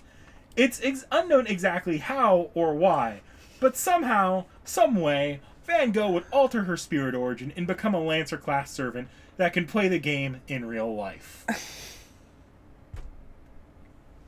Okay. When did this event happen? This was like the last event of last year in JP. Okay, so it was like... Or no, it was pretty much Halloween of last year in JP. Oh, Halloween? Okay, I was... It's about Halloween, not this year, but next year. Okay. I was going to say, if it was closer to January of this year, I would have made the joke that, man, Vincent Van Gogh and I got into Minecraft at the same time. What the fuck? I mean, I love it. I absolutely adore it. But, like, as someone who spent 2 hours last night up with Vorn, carving a 1,500 block tunnel bridge through multiple mountains. Wild work. Wild work. Yeah, this was the Minecraft parody event. I love it. Alright. Da Vinci is a difficult opponent. She's a master hand and dominates all the subject matters. Someday, I'd like to distort her Gioconda face with a joke. The way that started, I really thought we were going to get like I'd like to distort her face, and then it was with a joke, and then I felt bad for, like, cracking my knuckles. Because I was like, oh, are we going to throw down? Oh, no, we weren't throwing down. I'm so sorry. Nemo is really concerned about me. I'm sure it's because he's worried that Go's unreliable. If it isn't that, I'd like us to be friends again. Okay. I'd like to get closer to Thomas Edison. He'd make me work like a cart horse. Why do you want to get closer to... Why is that a good thing? Because Edison would put children into the mines. The children yearn for the mines. You know what? That tracks. I've become able to talk a lot with everyone from the gaming club, but they often say that Go's playstyle is masochist? Something like that. They might say that, but that's how labor is. You know... maybe if I remember while I'm editing this video, I'll film a short tour of the diamond strip mine I've created under our current base, and then maybe my playstyle can also be viewed as masochistic, because you've seen it vaguely. It is the definition of masochism, in Minecraft. It's not good. All right. Lady Matahari is really close to me in epoch and region. I'd like us to reminisce those times together, while eating potatoes. Ugh, I don't have any ulterior motives. Well, now I think you do.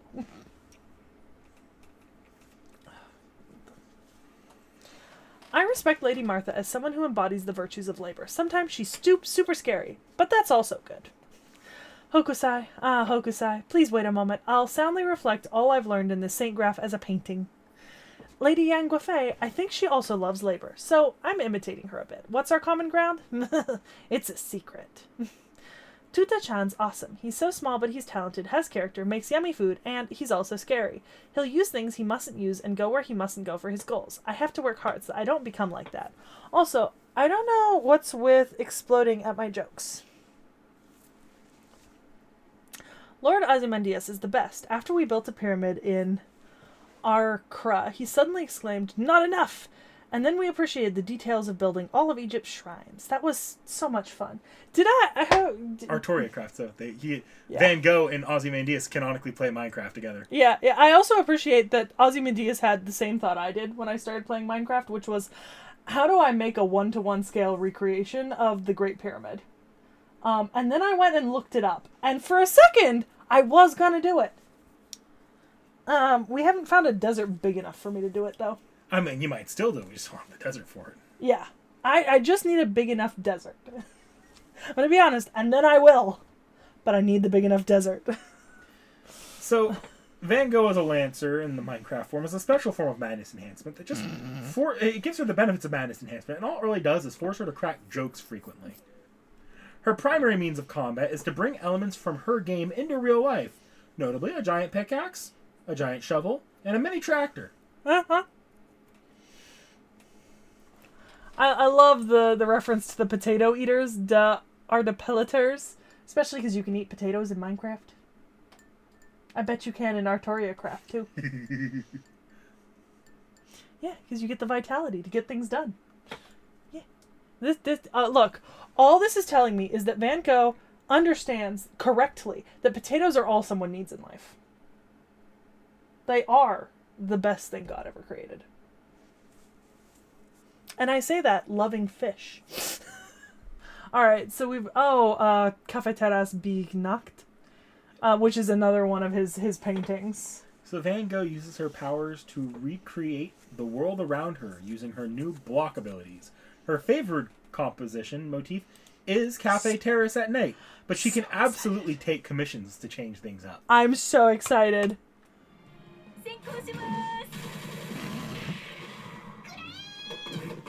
Is that a bag of potatoes? Yep. I love it. Hang on. I got a joke to make here. I got a joke to make. Oh boy.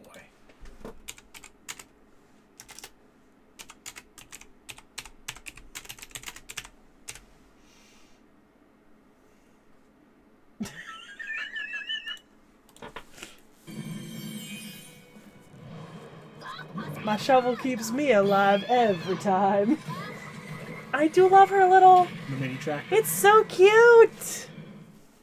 Also, that's a backhoe. It's a backhoe. Yeah. Oh, the blocks! I love it! Yeah, hit him with the potatoes. Do it. Do it! Also, she's fighting a zombie, so that's accurate as well.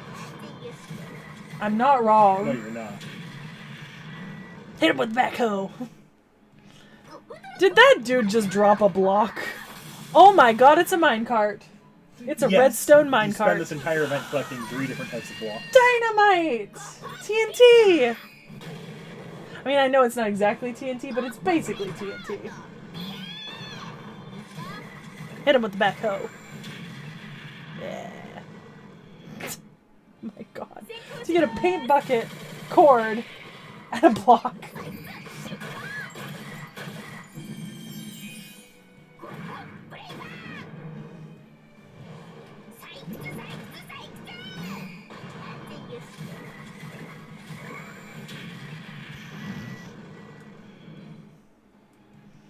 Low-key, God tier.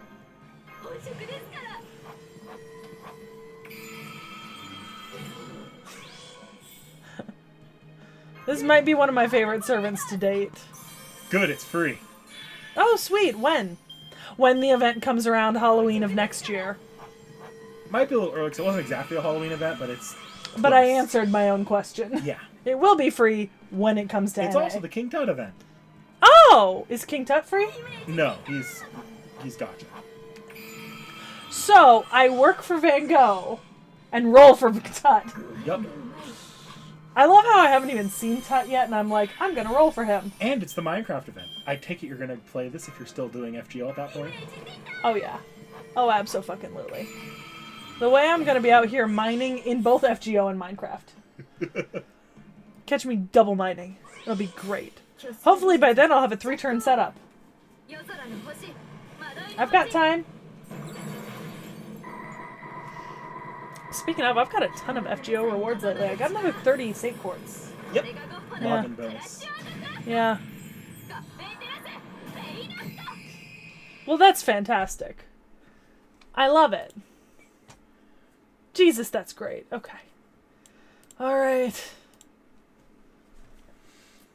Come on. Okay. Oh, good. Aww. That's right. Yes. Adorable. Super cute. They're always super cute.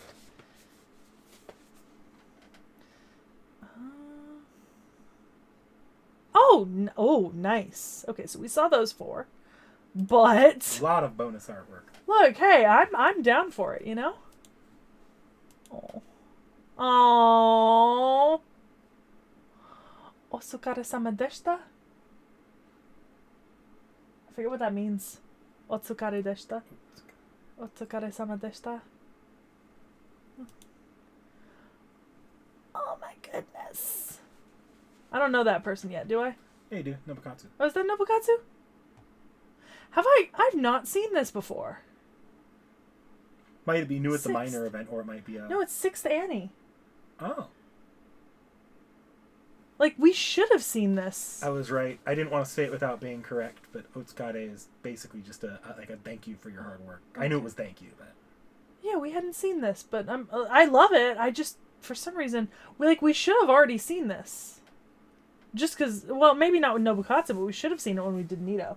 So maybe it didn't, maybe when I opened Nito, I saw someone I didn't know and I closed it. Possibly. It's possible. Aw, look at them together. They're so cute. A bunch of foreigners. Including one I don't know? Yep. Okay. Oh. Oh. I'm really here for the artist just doing them in like 50,000 different outfits, you know? Like, this is fantastic. It's so cute. Oh, salad. I hate salad. Sandwiches. I think there's shrimp in those sandwiches. I still haven't been able to eat shrimp again. We're gonna see if I can do it this weekend. I gotta muster up all of the willpower in my body. You know? Oh, shark! Oh. Very cute. Jellyfish. There's a lot with this other servant I don't know. That's Yamanami. Is it? What? Yamanami Keisuke. They're not related at all, but they're the same artist. No, they're not. Oh, yeah, they were. That's why the artist is doing a lot of them. Do I not remember what Yamanami Keisuke looks like? Apparently. Because I do not remember this outfit. Okay. That I remember. I remember the glasses, but I didn't remember the... Okay, alright. Apparently, I don't... So, Yamanami Keisuke is... like, obviously, this is why we need to do a stream where I look back at all of the servants we've already done. Because I'm starting to forget them when I don't use them that often or I don't have them. Good, we can do Sekhie Reacts Part 2. Okay. Alright. So these are... Okay, so this is all the same images with different facial expressions? Yep. Okay. Alright, well, we saw that hand. Okay. There's Van Gogh with the sunflower face. Yeah. I like it. Okay. Alright. Self-portrait at Chaldea. Okay. It does look like his actual self-portrait. Have you seen it? Yeah, it was on the Wikipedia page. Yeah. Okay. To my dear beloved master, I've been thinking of how embarrassing it would be to gift you a self-portrait as a token of my friendship. But ultimately, I still choose to do so because I'm confident that you would understand. So this is me. This is my face that you had shown me to love. If I'm talking from Clytie's standpoint, I tried painting in the style from the Arles period because I like its coloring. It's probably closer in style of that sunflower painting that sold for a few million. But this painting for you should go perfectly well on the right side of the wall in your drab room. And if for some unfortunate reason you find yourself struggling, you can go ahead and sell it. But when you do, I look forward to you buying me a cup of coffee and telling me the story of how much that painting of an unknown monster girl with an authentic Van Gogh autograph sold for. That would be a pretty hard sell. It looks like I'm reaching my limit with my advanced Van Gogh joke of borrowing Vincent's artistic talent and writing style. The haughtiness is crushing me, and I still need to explain myself to Gioconda da Vinci, who keeps banging on my door on why I use so much painting materials during my many trials and errors for this painting. Though her existence as an artist still puzzles me no matter how many times I hear the story. Lucky Hokusai's with me, so she can probably side with me. Oh, as I was writing this sentence, she took off, leaving the little black Hokusai behind, so now I don't have anyone else to sweet-talk my way out. I'm going to entrust this letter and painting to the little black Hokusai. If you see me in the halls nursing a bump on my head, some treatment and consolation would be appreciated.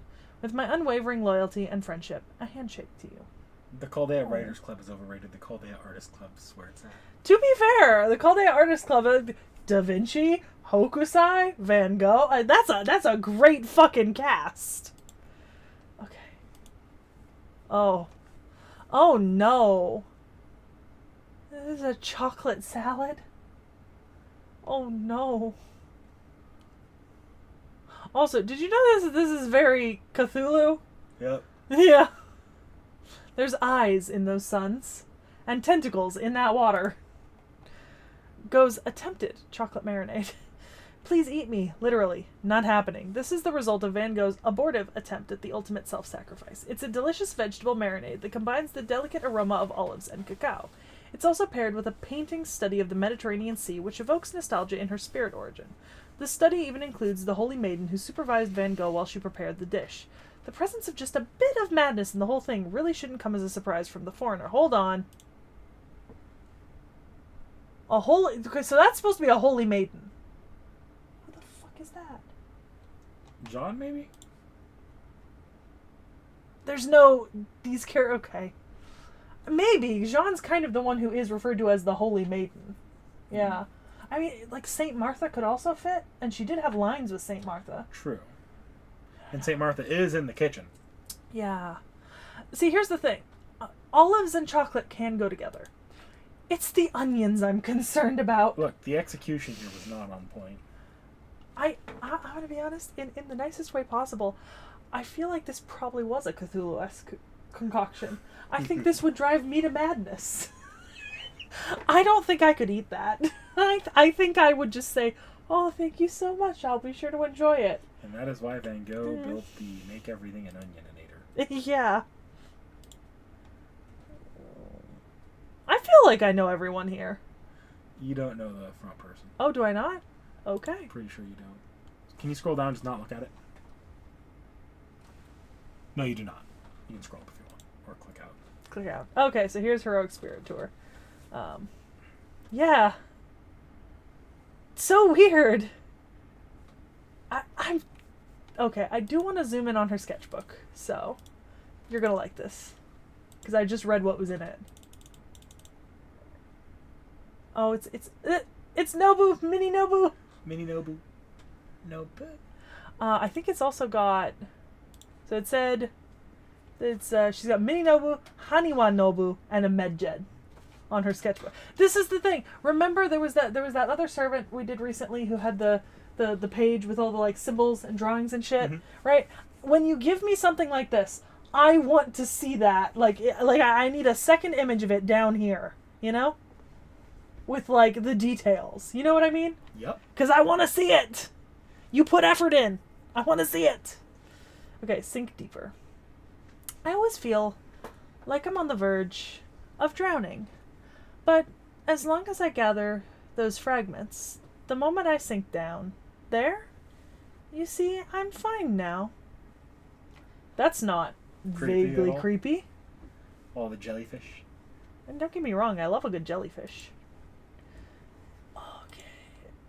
Okay, so this... Hang on, this is inspired by something specific. Do I have... Okay, so... Van Gogh did that. It's based on another painting. But, like, you see how it's very inspired by... Yeah. So it's based after, Keisai Isaac. Van Gogh is trying to recreate a the bunch of ukiyo-e paintings? Yeah, the ukiyo-e paintings. But yeah, this is a pretty clear homage to like Van Gogh's love for the ukiyo-e paintings, because those are ukiyo-e engravings. And also the views of Mount Fuji. I can see Mount Fuji off in the distance. My heart flutters like a willow dancing in the wind, my fingers impulsively tracing its contours. Merely sketching it would be a waste, but I simply don't have time to render it in the detail it deserves. Ah, what a beautiful journey. Should I be angry that I can never capture such beauty, or simply be glad for the chance to witness it? I fear this dilemma may drive me crazy. I don't think you need to worry about that, hun. And then, oh yeah, Van Gogh Minor. I'm so excited. Okay, so we do have an April Fool's. Oh my goodness. So cute.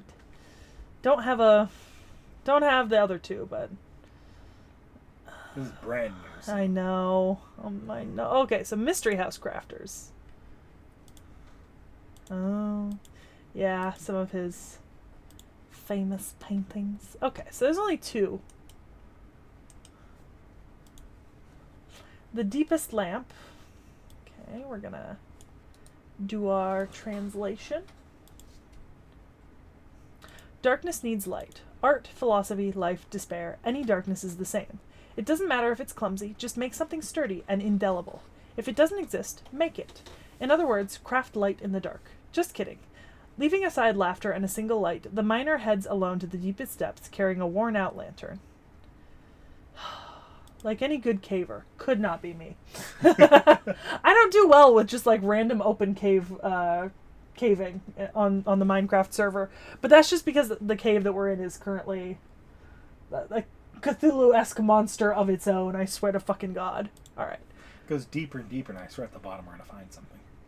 Oh, one of our mutual friends on the server found a way through to that nether portal by your base in the Acacia Village.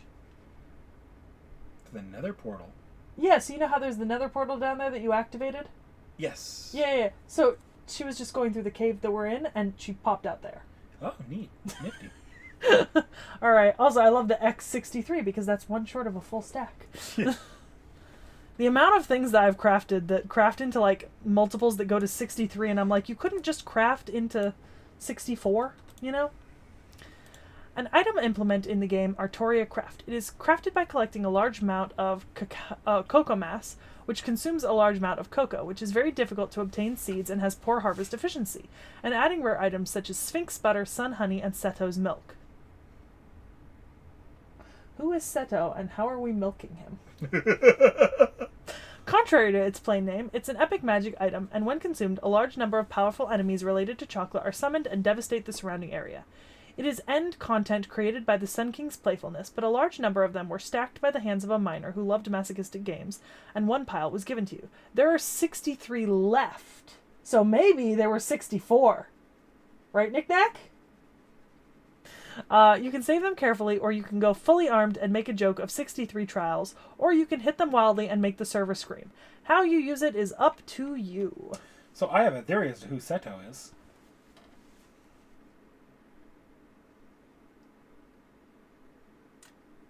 Remember, this is the Egypt King Tut event. I don't know how that fits together, but I knew King Tut was involved, and I knew there's Set. Which,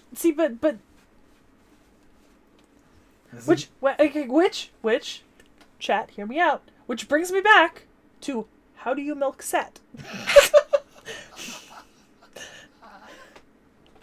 I mean, I have books that could tell me the answer, but I don't think that's what FGO is going for. And unless they are, in which case this is a very different event than I thought it was. And like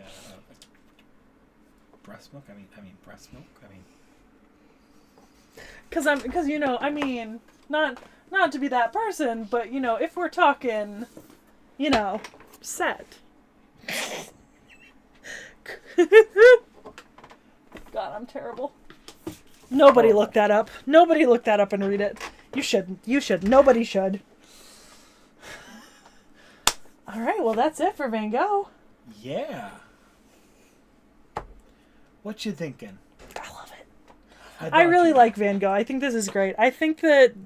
But you know what? I've not really had a problem with any of the foreigners so far. I think that because the foreigners, in my opinion, maybe require a bit of extra work to combine all the different components together, it feels like all of the foreigners are pretty well thought out, you know? Like, from beginning to end. Like, they make sense. I always like the designs. Their stories are fun. And it doesn't feel disjointed or strange. You know what I mean? Mm-hmm. So, like, I don't really have any issues with foreigners. And Van Gogh is definitely no exception. And I love minor Van Gogh. I thought you'd like minor Van Gogh. Yeah. So, you know who's next? Yes. Yeah. Next one's interesting. Well, that's not really a hint. No, it's not. Because all of the servants are interesting. Let me triple check that that's who's next. But I'm like 80% sure they're the ones that are next. Yeah. Okay. Technically, the next servant we're doing, but one of the servants we're doing kind of, sort of, hasn't really been featured in any completed Fate work. Okay. All right, we'll see you guys next time.